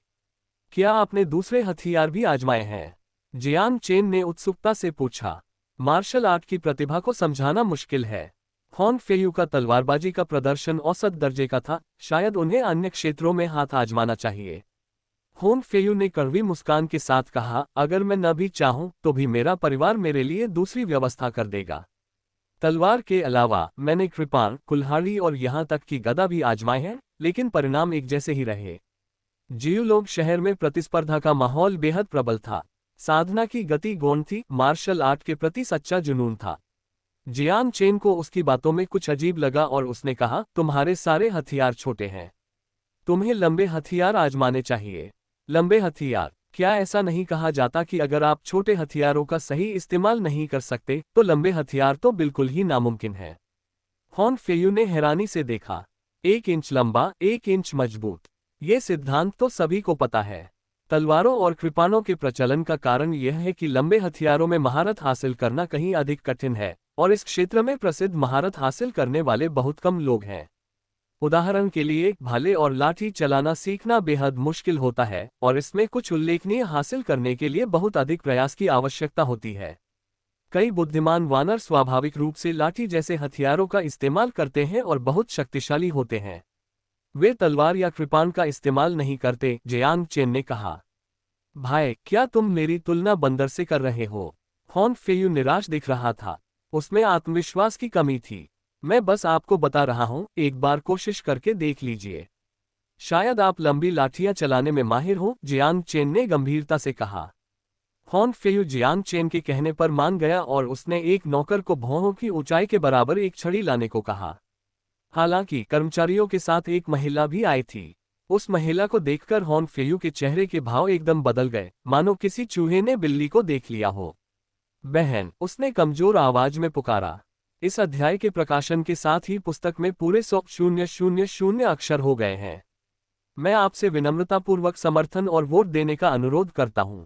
अध्याय 48 तलवार का इरादा। उस महिला ने हॉन फेयू को घूर कर देखा। उसकी निगाहें जियांग चेन पर पड़ी, जो नाखुशी से भरी हुई थी, और उसने कहा, मेरे छोटे भाई से दूर रहो। क्या? जियांग चेन हैरान था। अगर हॉन फेयू एक महिला होती तो शायद वह इसे समझ पाता। उसे यह नहीं पता था कि हॉन फेयू ने पिछले कुछ वर्षों में जो संदिग्ध दोस्त बनाए थे, उनके कारण हॉन यूजुन को लगा कि वह भी लाभ प्राप्त करने के लिए उसके छोटे भाई को धोखा देने की कोशिश कर रहा है। बहन, जियांग चेन वैसा व्यक्ति नहीं है जैसा तुम सोचती हो। उसने वुशेन पर्वत पर गाओ युए को तलवारबाजी का प्रशिक्षण दिया था। अगर तुम्हें मेरी बात पर यकीन नहीं है तो तुम उससे पूछ सकती हो, हॉन फेयू ने तुरंत कहा। होंग यूजून और गाओ यू के बीच अच्छे संबंध थे। यही कारण था कि होंग फेयू गाओ यू को राजकुमारी के बजाय बहन कहकर बुलाती थी। उसने गाओ यू का मार्गदर्शन किया। होंग यूजुन को इस बात पर बिल्कुल भी यकीन नहीं हुआ। गाओ यू की तलवारबाजी की प्रतिभा तो उससे भी कहीं बेहतर थी, तो उसके सामने खड़े इस साधारण से युवक में भला कौन सी क्षमता हो सकती है। संयोगवश मैं भी तलवार चलाता हूँ, क्यों न हम एक मुकाबला करें, होंग यूजुन ने कहा। इस बार होंग फेयू के आश्चर्यचकित होने की बारी थी। उसने जियांग चेन को एक क्षण में देखा था और जानता था कि वह उसकी बहन का मुकाबला करने में बिल्कुल असमर्थ है। उनकी बातों को उनकी बहन ने स्पष्ट रूप से गलत समझा और यह मान लिया कि उन्होंने गाओ यू का मार्गदर्शन किया था, इसलिए तलवारबाजी में उनका स्तर अत्यंत उच्च होना चाहिए। बहन, तुम्हारा स्तर उससे कहीं अधिक ऊंचा है, होंग फेयू ने कहा। होंग यूजुन जुयुआन क्षेत्र की मध्य स्तरीय पूर्णता पर थी, लेकिन उसने इस कथन पर विश्वास नहीं किया और गुस्से से कहा, तुम अपनी बहन से भी झूठ बोलते हो। अगर मैं तुम्हें ठीक से अनुशासित नहीं करूंगी तो तुम अभी भी इन बदनाम लोगों के साथ घूमते रहोगे। तुम अभी होंग परिवार छोड़कर चले जाओ। होंग यूजुन ने जियांग चेन की ओर इशारा करते हुए कहा। उसकी आवाज में किसी भी प्रकार की बहस की गुंजाइश नहीं थी। जियांग चेन ने कहा, आपके छोटे भाई की स्टाफ आर्ट प्रतिभा बेहद अच्छी हो सकती है। क्या? होंग यूजुन और होंग फेयू दोनों को इन शब्दों का अर्थ समझ नहीं आया।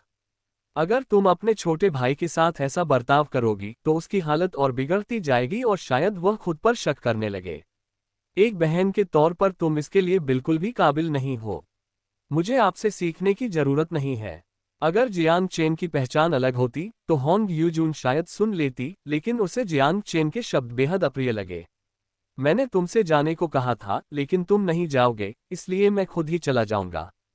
होंग यूजुन की बादाम जैसी आंखों में शीतलता भरी हुई थी। जैसे ही उसकी तलवार म्यान से निकली, ठंडी रोशनी चारों दिशाओं में फैल गई। यह एक आध्यात्मिक तलवार थी। अगर जियांग चेन इसे लोहे की तलवार से रोकता तो यह निश्चित रूप से कट जाता, इसलिए उसके पास चिक्सियाओ तलवार निकालने के अलावा कोई विकल्प नहीं था। Spirit sword. इससे होंग यूजुन को अपने छोटे भाई की बात पर कुछ हद तक यकीन हो गया।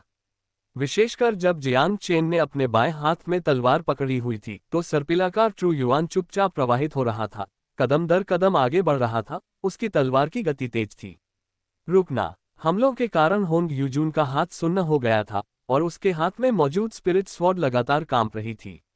जियांग चेन, तो तुम अपनी ताकत छिपा रहे थे।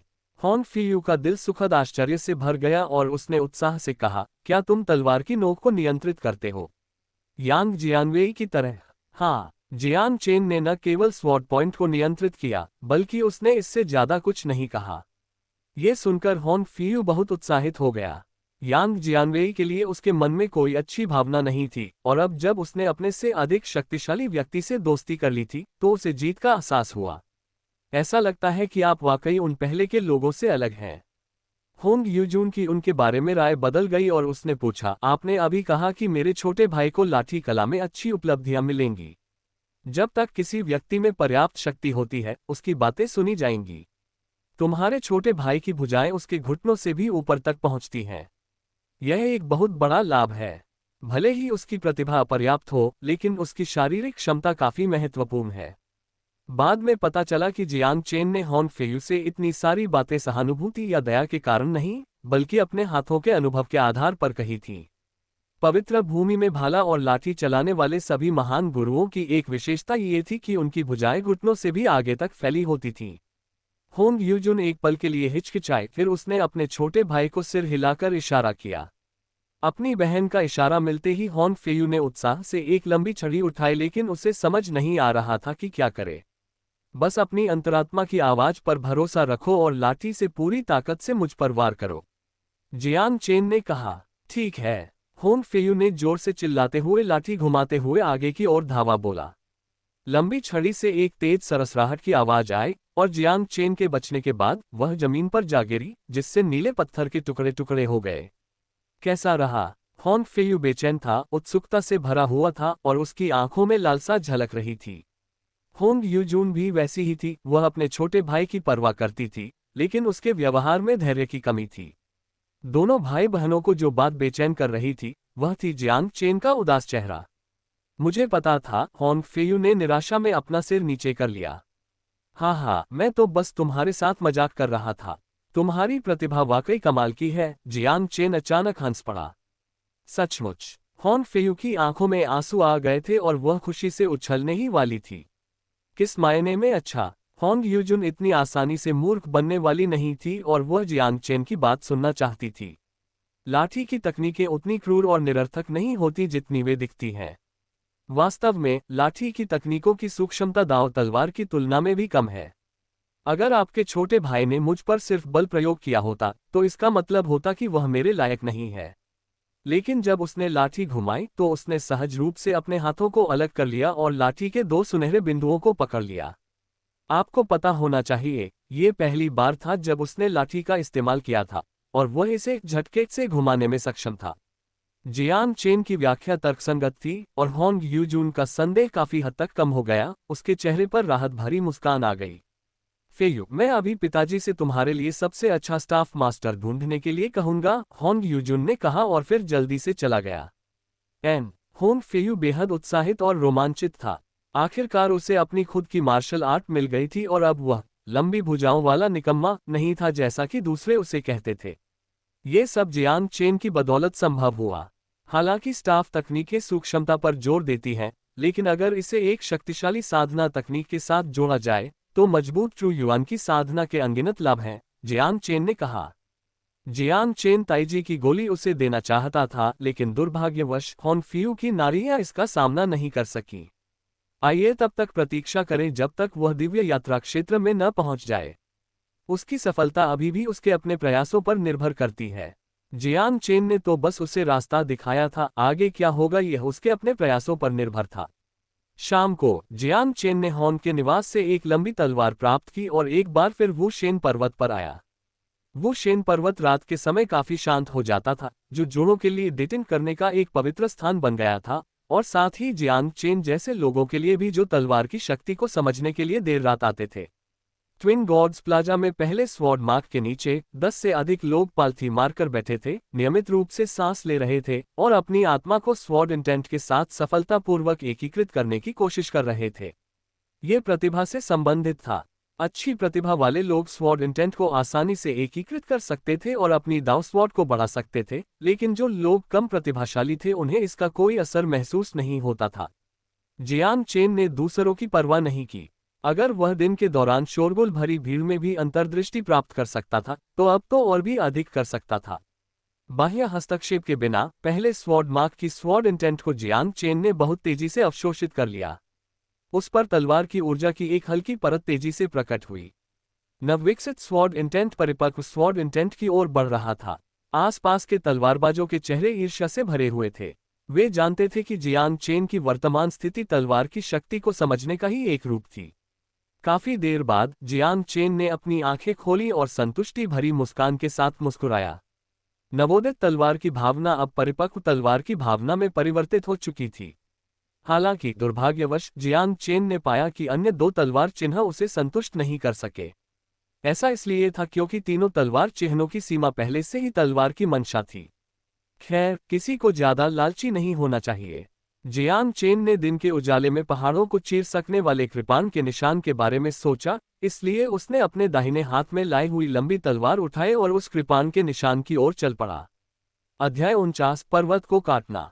जियांग चेन ने इससे पहले कभी कृपाण चलाने का अभ्यास नहीं किया था। कृपाण के निशान के सामने खड़े होकर उनके मन में अनगिनत अद्भुत विचार उमड़ रहे थे, फिर भी वे उन्हें शब्दों में व्यक्त नहीं कर पा रहे थे।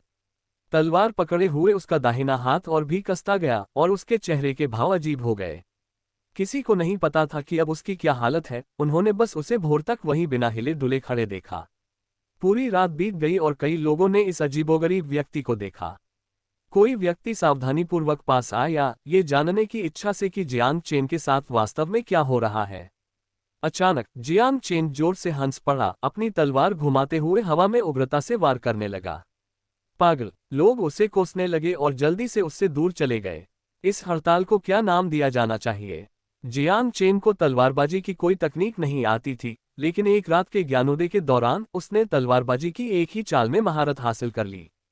हड़ताल, इसका कोई नाम नहीं था, न ही यह कोई विशिष्ट चाल थी। सिर्फ एक मौका, पर्वत विखंडनकारी हमला। 10 दिन बाद तियांदाओ संप्रदाय ने आधिकारिक तौर पर शिष्यों की भर्ती शुरू कर दी। ये दिन जियूलोग शहर का सबसे जीवंत दिन भी था। अन्य संप्रदायों के विपरीत तियांदाओ संप्रदाय शिष्य की प्रतिभा को लेकर जुनूनी नहीं था, ये शिष्य की समग्र क्षमता को महत्व देता था। इसलिए प्रतिभा संबंधी आवश्यकताएं सामान्य विद्यालयों के समान ही थीं। तियांदाओ संप्रदाय का परीक्षण उपकरण बहुत ही सरल था, एक विचित्र आकार का पत्थर। परीक्षण किए जा रहे व्यक्ति को केवल अपना हाथ उस पर रखना होता था और पत्थर से प्रकाश का एक स्तंभ निकलता था। यदि प्रकाश का स्तंभ 20 झांग की ऊंचाई तक पहुंच जाता था तो उसे योग्य माना जाता था। परीक्षण स्थल जियूलोग शहर का शाही महल था, जो महान शिया राजवंश द्वारा अपनी राजधानी स्थानांतरित करने के बाद राजकुमार का महल बन गया था। वर्तमान में इसका उपयोग तियांदाओ संप्रदाय के उन प्रतिनिधिमंडलों के स्वागत के लिए किया जाता था जिन्होंने लंबी दूरी तय की थी। उस विशाल चौक पर हर जगह भीड़ ही भीड़ थी। प्रतिभाओं को परखने के लिए इस्तेमाल किया जाने वाला विचित्र पत्थर बिल्कुल केंद्र में खड़ा था और तियांदाओ संप्रदाय के वरिष्ठ और राजकुमार एक कम ऊंचाई पर उड़ने वाले हवाई जहाज में थे। सभी लोग पहले विचित्र पत्थर की परीक्षा से गुजरे। ध्यान दें, सभी की आयु सीमा 20 वर्ष से कम है। यदि कोई भी अधिक आयु का व्यक्ति चुपके से प्रवेश करने का प्रयास करता है तो उसे इसके परिणामों के लिए स्वयं जिम्मेदार होना पड़ेगा। कई लोग उस विचित्र पत्थर के पास खड़े होकर परीक्षण की निगरानी कर रहे थे। सभी लोग एक लंबी कतार में खड़े हो गए और युवा लड़के लड़कियां एक एक करके उस अजीब पत्थर के पास गए, अपने शरीर के भीतर मौजूद चू युआन को सक्रिय किया और उस अजीब पत्थर से उसी ऊंचाई का प्रकाश स्तंभ निकला। जब तक वे बहुत बुरे नहीं थे तब तक हर किसी का प्रकाश स्तंभ आवश्यकताओं को पूरा कर सकता था। हालांकि कुछ योग्य लोग भी थे जो अनिच्छा से दूसरे चरण में प्रवेश करने की इच्छा से आए थे, लेकिन उनके प्रकाश स्तंभ बहुत छोटे थे। भीड़ के उपहास और तियांदाओ संप्रदाय के वरिष्ठों की ठंडी निगाहों के बीच वे निराश होकर चले गए। ये प्रक्रिया बहुत तेजी से हुई और जियांग चेन ने खुद को भाग्यशाली महसूस किया, अन्यथा इतने सारे लोगों की उपस्थिति में अगर हर व्यक्ति थोड़ी देर भी करता तो भगवान ही जानता कि यह कब खत्म होता। इसके अलावा जियांग चेन ने यहाँ किसी परिचित व्यक्ति को देखा। उन्हें सबसे ज्यादा आश्चर्य इस बात पर हुआ कि सू कियान भी यहाँ मौजूद थी। जियांग चेन जानती थी कि मेरिडियन ओपनिंग के बाद उसमें पूर्ण परिवर्तन आ गया था, लेकिन उसका अपना स्तर अभी भी बहुत निम्न था। जियांग चेन को अचानक पता चला कि सू कियान का स्तर जुयुआन स्तर तक पहुंच गया है, इसलिए इसमें कोई आश्चर्य की बात नहीं है कि वह तियांदाओ संप्रदाय में अपनी किस्मत आजमाना चाहती थी। लेकिन वह ट्रायल ग्राउंड में कैसे जीवित रहेगी? जियांग चेन बहुत उत्सुक था। उसने सू कियान के बगल में एक आदमी को देखा, दोनों काफी अंतरंगता से पेश आ रहे थे, बात करते समय एक दूसरे को देख रहे थे। वह व्यक्ति मेनफी नहीं था और जियांग चेन उसे पहचान नहीं पाया, लेकिन उसने पाया कि उस व्यक्ति का स्तर पहले ही जुयुआन क्षेत्र के मध्य चरण शिखर तक पहुंच चुका था। इसी क्षण भीड़ ने अचानक एक विस्मयबोधक ध्वनि निकाली। जियांग चेन ने देखा कि उस विचित्र पत्थर से निकलने वाला प्रकाश स्तंभ वास्तव में 100 झांग तक पहुंचता है, जो 100 लीग दूर से दिखाई देता है, जिससे हलचल मच जाती है। यहां तक कि गंभीर चेहरे वाले तियांदाओ संप्रदाय के एल्डर ने भी परीक्षा दे रही वेनशिन को देखकर मुस्कुराया और सिर हिलाकर उसे अगली बार अपना सर्वश्रेष्ठ प्रदर्शन करने के लिए प्रोत्साहित किया। इसके बाद होंग यूजुन की बारी थी, जो होंग फियू की बड़ी बहन थी, जिसका प्रकाश स्तंभ 60 या 70 झांग तक पहुंच गया था। हालांकि यह वेनशिन जितना अच्छा नहीं था, फिर भी ये बहुत प्रभावशाली था। वेनशिन, ऐसा लगता है कि कोई भी तुम्हारा रिकॉर्ड नहीं तोड़ सकता। होंग यूजुन मुस्कुराते हुए वेनशिन के पास गई। 100 झांग और 10 झांग में कोई अंतर नहीं है। ऐसा नहीं होता। प्रशिक्षण स्थल पर प्रत्येक शिष्य का प्रदर्शन वरिष्ठों द्वारा देखा जाता है। एक शानदार प्रदर्शन वरिष्ठों का ध्यान आकर्षित कर सकता है और प्रवेश के समय ही आपको कोई गुरु मिल भी सकता है। होंग यूजुन ने कहा। इस संबंध में वेनशिन ने कोई खंडन नहीं किया। उसकी निगाहें एक व्यक्ति पर टिकी हुई थीं। उस व्यक्ति द्वारा उत्सर्जित प्रकाश का स्तंभ 100 झांग तक पहुंच गया, जो वेनशिन के प्रकाश से थोड़ा अधिक था। उसने वेनशिन की ओर देखा, उसकी आंखों में उकसाने का भाव भरा हुआ था और उसके होठों के कोने पर एक हल्की सी मुस्कान आ गई। झांग शिचाओ, वह राजधानी से हैं। शिन्हुओ रैंकिंग के शीर्ष 500 में शामिल एक व्यक्ति। किसी ने इस व्यक्ति को पहचान लिया। शिन्हुओ रैंकिंग में शामिल लोगों की संख्या इतनी अधिक थी कि प्रत्येक रैंकिंग द्वारा दर्शाए गए विशिष्ट प्रभाव को याद रखना मुश्किल था। बहुत से लोग आलसी थे और उन्होंने बस उन्हें पहले कुछ 100 रैंकों के आधार पर विभाजित कर दिया। शीर्ष 800 में प्रवेश करना गर्व की बात थी। यदि कोई शीर्ष 500 में शामिल हो जाता है तो उसकी प्रशंसा और सम्मान किया जाएगा। क्या वह झांग शिचाओ है? मैंने सुना है कि उसने कम उम्र में ही कई लोगों को मार डाला है। वह किसी पर दया नहीं दिखाता और उसके द्वंद्व युद्ध में लोगों का मरना आम बात है। हाँ, राजधानी में यह एक निर्दयी व्यक्ति है। झांग शिचाओ ने बाहरी लोगों की बातों को नजरअंदाज कर दिया और घमंड से एक तरफ खड़े रहे। भीड़ में यांग जियानवेई को असंतोष महसूस हुआ, क्योंकि उसे लगा कि जियुलोग शहर के लोगों का राजधानी के लोगों से पिछड़ जाना शर्मनाक बात है। वह गुस्से में आगे बढ़ा और झांग शिचाओ के पीछे कतार में खड़े व्यक्ति को धक्का देकर एक तरफ कर दिया।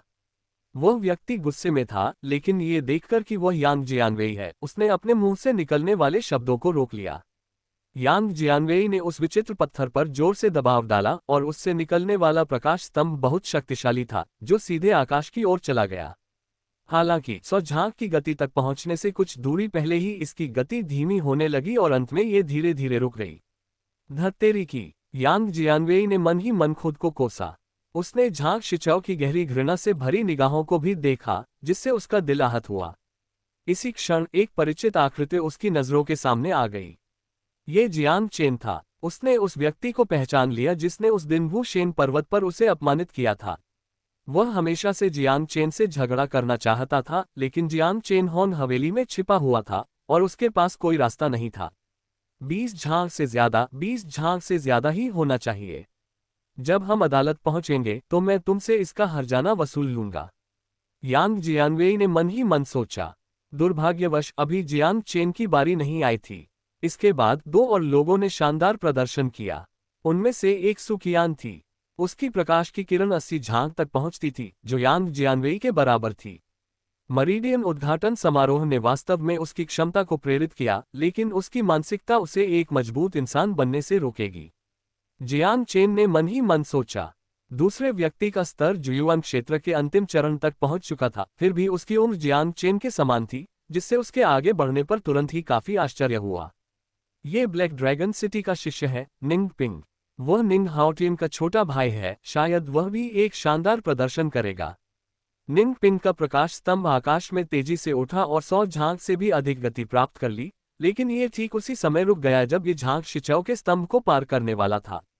हम्फ, झांग शिचाओ ने ठंडे लहजे में उपहास व्यक्त किया, जिससे उसकी घृणा स्पष्ट हो गई। निंग पिंग ने कंधे उचका दिए, उसे थोड़ी सी अफसोस के अलावा किसी बात की परवाह नहीं थी। अंत में जियांग चेन की बारी थी। अधिकांश लोग जियांग चेन को एक साधारण व्यक्ति ही मानते थे और उस पर ज्यादा ध्यान नहीं देते थे, ये सोचते हुए कि उसकी प्रतिभा औसत दर्जे की या बहुत ही खराब थी। वेन शिन और होंग यूजुन को छोड़कर बाकी दोनों महिलाएं जियांग चेन को पूर्ण मौन सहमति से देखती रहीं। वेन शिन वू शेन पर्वत पर मिलने वाले मार्गदर्शन के बारे में सोच रही थी। होंग यूजुन ने कहा, वेन शिन, क्या उसने तुम्हें स्वॉर्ड पॉइंट में मार्गदर्शन दिया था? ओह, क्या उसने तुम्हें बताया? वेन शिन थोड़ी नाखुश थी, उसे लग रहा था कि जियांग चेन उसका इस्तेमाल अपनी हैसियत बढ़ाने के लिए कर रहा है। हालांकि यह सच था, लेकिन जियांग चेन की तलवारबाजी इतनी साधारण थी कि वह आश्वस्त नहीं थी। ध्यानपूर्वक सोचने पर जियांग चेन ने उस दिन जो कहा था वह स्पष्ट था और उस पर कोई भी संभावना लागू की जा सकती थी। हाँ, होंग यूजुन को विश्वास था कि वह जानती है कि जियांग चेन ने स्वॉर्ड पॉइंट तकनीक में महारत हासिल कर ली है, इसलिए उसने ज्यादा कुछ नहीं कहा। अध्याय 50 कमजोर। सु कियान, जिसने हाल ही में अच्छे परिणाम प्राप्त किए थे और गर्व से भरी हुई थी, ने भी जियांग चेन को नोटिस किया। इस समय जियांग चेन ने उस विचित्र चट्टान को देखा और मन ही मन सोचा, साधना तकनीक का स्तर साधना के माध्यम से उत्पन्न वास्तविक युवान द्वारा परखा जाता है। साधना तकनीक जितनी उच्च होगी, कठिनाई उतनी ही अधिक होगी और उससे उत्पन्न प्रतिक्रिया उतनी ही प्रबल होगी, जिससे प्रत्येक व्यक्ति की प्रतिभा प्रकट होगी। प्रतिभा का परीक्षण करने वाला कोई भी उपकरण इसी तरह का होता है, जो एक निश्चित पैमाने पर माप करता है। जियांग चेन अपनी क्षमताओं को छिपाने की हिम्मत नहीं कर सका, उसके पास केवल एक ही मौका था। अगर वह निर्धारित मानकों पर खरा नहीं उतरा तो उसका भाग्य साथ नहीं देगा। इसलिए उसने अपना हाथ उस अजीब सी चट्टान पर रखा और जोर से आगे की ओर धकेला। आश्चर्यजनक रूप से वह विचित्र चट्टान वास्तव में कांप उठी और एक टूटे हुए बांध की तरह प्रकाश का एक स्तंभ फूट पड़ा। 100 झांग तो बस शुरुआत थी। उस भयावह गति के चलते ये पल भर में 200 झांग, 300 झांग तक पहुंच गया और अंत में 500 झांग पर आकर रुक गया। काफी देर तक पूरा स्थान शांत रहा। लोग प्रकाश के स्तंभ के अंत की ओर देखते रहे। सन्नाटा इतना गहरा था कि पिन गिरने की आवाज भी सुनाई दे सकती थी। तियानदाओ संप्रदाय और जहाज पर सवार अन्य लोगों को प्रकाश के स्तंभ का अंत देखने के लिए ऊपर की ओर देखना पड़ा। हे मेरे दिव्य दाओ, ये व्यक्ति कौन है? शिन्हू और रैंकिंग में इसकी क्या रैंक है? उसे शीर्ष 500 खिलाड़ियों में होना चाहिए, है ना? ऐसा कैसे हो सकता है? वह तो शीर्ष 300 खिलाड़ियों में होना ही चाहिए। लोग जोश से चर्चा करने लगे और जियांग चेन तुरंत ही पूरे दर्शकों के ध्यान का केंद्र बन गया। सु कियान की मुस्कान जम गई और उसके दिल में एक अवर्णनीय भावना उमड़ पड़ी। तियानदाओ संप्रदाय के वरिष्ठों ने जियांग चेन को ऐसे देखा मानो वह कोई अनमोल जैद का टुकड़ा हो और फिर से मुस्कुराए। ये कैसे संभव है? यांग जियानवेई भी इस परिणाम से स्तब्ध रह गया। तार्किक रूप से देखा जाए तो अगर दोनों शहरों के बीच कोई दुश्मनी नहीं थी तो उसे इस बात से खुश होना चाहिए था कि जियूलोग शहर के किसी व्यक्ति ने राजधानी के किसी व्यक्ति को दबा दिया। ओह, लगता है मेरी चाची की चिंताएं निराधार नहीं हैं। भीड़ में मौजूद निंगपिंग भी चौंक गया। न जाने क्यों इस व्यक्ति को मारने के बारे में सोचकर वह रोमांचित महसूस करने लगा। इसी क्षण झांग शिचाओ उदास चेहरे के साथ जियांग चेन के पास पहुंचा। आपका नाम क्या है? उसने सहज भाव से पूछा। मेरा नाम बुरे रवैये वाले किसी भी व्यक्ति के सवालों का जवाब देने के लिए बाध्य नहीं है, जियांग चेन ने कहा। उनकी बातें होंग यूजून और वेनशिन के कानों तक पहुंची, जिन्होंने उनके सामने जियांग चेन के रवैये के बारे में सोचा। इस आदमी का बैकग्राउंड क्या है? वेनशिन ने उत्सुकता से पूछा। वह 10,000 पहाड़ों से है, होंग यूजून ने कहा। जियांग चेन पिछले कुछ दिनों से होंग के घर में थी, इसलिए उसे थोड़ी बहुत जानकारी थी। सचमुच? वेनशिन चौंक गई, संदेह से भर गई, क्योंकि जियांग चेन की प्रदर्शित आभा बिल्कुल वैसी नहीं थी। इसी क्षण झांग शिचाओ ने कुछ ऐसा कहा जिससे पूरा दर्शक वर्ग स्तब्ध रह गया। आप अपना नाम वापस लेते हैं, आगामी ट्रायल ग्राउंड में भाग न लें। उन्होंने एक दृढ़ निश्चय के साथ बात की, इसमें कोई संदेह नहीं था। ओह, जियांग चेन की निगाहें किसी मूर्ख को देखने जैसी थीं। मुझे दूसरों का दबाव पसंद नहीं है। अगर तुम ट्रायल ग्राउंड में हिस्सा लोगे तो मैं तुम्हें निश्चित रूप से मार डालूंगा, झांग शिचाओ ने ठंडे लहजे में कहा। पागल आदमी! जिन लोगों ने उनके व्यक्तित्व के बारे में सुना था वे पहले से ही अपने मन में आश्वस्त थे। सिर्फ इसी वजह से किसी की हत्या कर देना। कुछ लोगों ने उड़ते हुए जहाज की ओर देखा। तियानदाओ संप्रदाय के वरिष्ठों का हस्तक्षेप करने का कोई इरादा नहीं था। वास्तव में झांग शिचाओ का प्रदर्शन उन्हें और भी अधिक पसंद आया। और तुम मुझे जरूर मार डालोगे। तुम स्वर्गिक मार्ग पर क्यों नहीं चले जाते? जियांग चेन ने व्यंग्य किया। कभी कभी ऐसा होता है जब कोई व्यक्ति बिल्कुल सटीक लहजे और हाव भाव के साथ धमकी देता है, लेकिन जिसे धमकी दी जा रही है वह बिल्कुल भी परवाह नहीं करता और इसके बजाय हल्के फुल्के ढंग से उसका मजाक उड़ाता है, तो धमकी एक मजाक जैसी लगने लगती है। झांग शिचाओ का चेहरा बेहद उदास था। अचानक वह बेहद गुस्से में हंसा और बोला, बहुत अच्छा, तो हम मुकदमे के मैदान में मिलेंगे। ऐसा लगता है कि मुझे हिलने डुलने की भी जरूरत नहीं है। निंगपिंग को यह दृश्य देखकर थोड़ा अजीब लगा। वह जानता था कि झांग शिचाओ किस तरह का व्यक्ति था। जियांग चेन की अभी की उकसाहट ने भले ही उसे प्रभावशाली दिखाया हो, लेकिन वास्तव में यह बहुत मूर्खतापूर्ण था। मुकदमे की सुनवाई के मैदान में झांग शिचाओ निश्चित रूप से पागल कुत्ते की तरह जियांग चेन का पीछा करेगा। जियांग चेन के जीवित रहने की संभावना बहुत कम होगी। शिकार कौन है, यह अभी भी अनिश्चित है, जियांग चेन ने कहा। हम देखेंगे। झांग शिचाओ जानता था कि मौखिक धमकियों से यह व्यक्ति डरेगा नहीं और वह कार्रवाई करने और उसे क्रूरता का असली रूप दिखाने के लिए अधीर था। अंततः अजीबोगरीब चट्टानों के परीक्षण का पहला दौर समाप्त हो गया और 10% से भी कम लोग बाहर हो गए। आखिरकार 20 झांग की आवश्यकता बहुत कम थी। कुछ लोगों का मानना था कि 50 झांग तियांदाओ संप्रदाय के मानकों को बेहतर ढंग से पूरा करेगा। अब भी आपके पास फैसला करने का मौका है। आप परीक्षा स्थल पर जाएंगे। वहां आप 5 दिनों तक युद्ध करेंगे और स्वर्गीय दाव ध्वजों के लिए प्रतिस्पर्धा करेंगे। जो 5 अलग अलग स्वर्गीय दाव ध्वज प्राप्त करेंगे वे तियांदाओ संप्रदाय के शिष्य बनेंगे। याद रखना, एक बार जब तुम परीक्षण मैदान में प्रवेश कर जाओगे तो जीवन और मृत्यु तुम्हारे हाथ में नहीं रहेंगे। यदि कोई मर जाता है और उसकी समर्थक सेना बदला लेने की कोशिश करती है तो वह तियांदाओ संप्रदाय का शत्रु होगा। आपके पास विचार करने के लिए एक अगरबत्ती जलाने जितना समय है। जो लोग अभी भी जाने को तैयार हैं वे जहाज पर सवार हो जाएं। उड़ने वाले जहाज पर तियांदाओ संप्रदाय के वरिष्ठ ने बात की। उनकी आवाज तेज नहीं थी लेकिन स्पष्ट रूप से सभी के कानों तक पहुंच गई। एक अगरबत्ती गुजरी और लगभग कोई भी पीछे नहीं हटा। 8 उड़ने वाले जहाज आकाश से नीचे उतरे और चौक पर जा गिरे। जल्द ही चौक पर मौजूद सभी शिष्यों को जहाजों पर लाद दिया गया।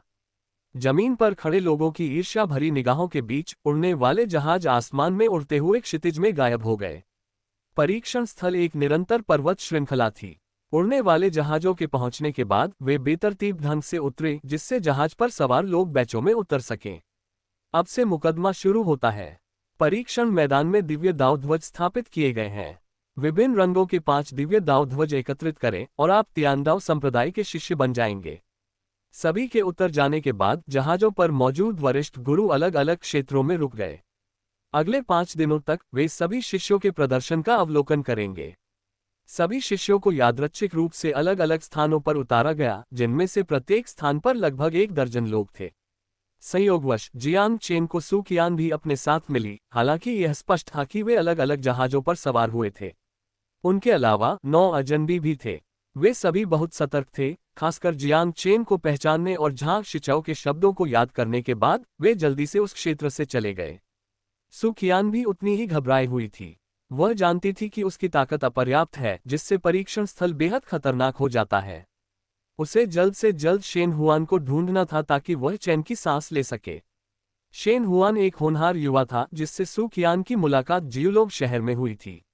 उसने कहा कि वह सू कियान को तियांदाओ संप्रदाय में शामिल होने में मदद कर सकता है क्योंकि सू कियान में प्रतिभा तो अच्छी थी लेकिन शारीरिक शक्ति की कमी थी। किसी की मदद से सफलतापूर्वक 5 बैनर प्राप्त करना सफलता की ओर ले जाएगा। इसी क्षण कुछ ही दूरी पर आकाश से शानदार आतिशबाजी उठी जो दिन के उजाले में भी स्पष्ट रूप से दिखाई दे रही थी। सू कियान ने राहत की सांस ली। शेन हुआन ने उससे यही सहमति जताई थी। वह उसी दिशा में चलने ही वाली थी। हा हा हा हा। हालांकि झांग शिचाओ की घमंडी हंसी दूर से सुनाई दी। जियांग चेन, भागो, जल्दी भागो, तूफान आ रहा है। उसकी आवाज एक भव्य घंटी की तरह थी जो ऊर्जा से भरपूर थी और ध्वनि तरंग एक प्रचंड हवा की तरह फैल गई जिससे पूरा जंगल थरथरा गया। इससे जो दबाव उत्पन्न हुआ वह बहुत अधिक था। सू कियान ने जियांग चेन को दया भरी नजरों से देखते हुए कहा, यह दिखावा करने का परिणाम है। कमजोर, जियांग चेन ने कहा। क्या तुम्हारी मेरे प्रति जो खुशी है वह झांग शिचाओ की ताकत से आती है जिसमें सही गलत का कोई भेद नहीं है। तुम जैसे लोग जीवन में कभी ताकतवर नहीं बन पाओगे। जियांग चेन ने सिर हिलाया, उसकी ओर सीधे देखे बिना। सू कियान को बिल्कुल भी यकीन नहीं हुआ। फिर अचानक उसने व्यंग्य करते हुए कहा, कम से कम ये तुम्हारे जल्द मरने से तो बेहतर है। क्या ऐसा है? जियांग चेन ने रहस्यमय ढंग से मुस्कुराते हुए उस दिशा में चलना शुरू किया जिधर झांग शिचाओ ने बात की थी। आपकी सबसे बड़ी गलती यह मानना है कि झांग शिचाओ मुझसे ज्यादा ताकतवर है। सू कियान को प्रतिक्रिया करने का समय दिए बिना ही जियांग चेन की आकृति उसकी आंखों से ओझल हो गई। सू कियान के दिल में एक बेचैनी सी उठी। वह भी जाकर देखना चाहती थी लेकिन उसके आखिरी कदम उसे आतिशबाजी की ओर ही ले गए। शिकार कौन है यह अभी भी अनिश्चित है, जियांग चेन ने कहा। आगे की कहानी सुनाने के लिए वीके स्टोरी वर्ल्ड को सब्सक्राइब करो।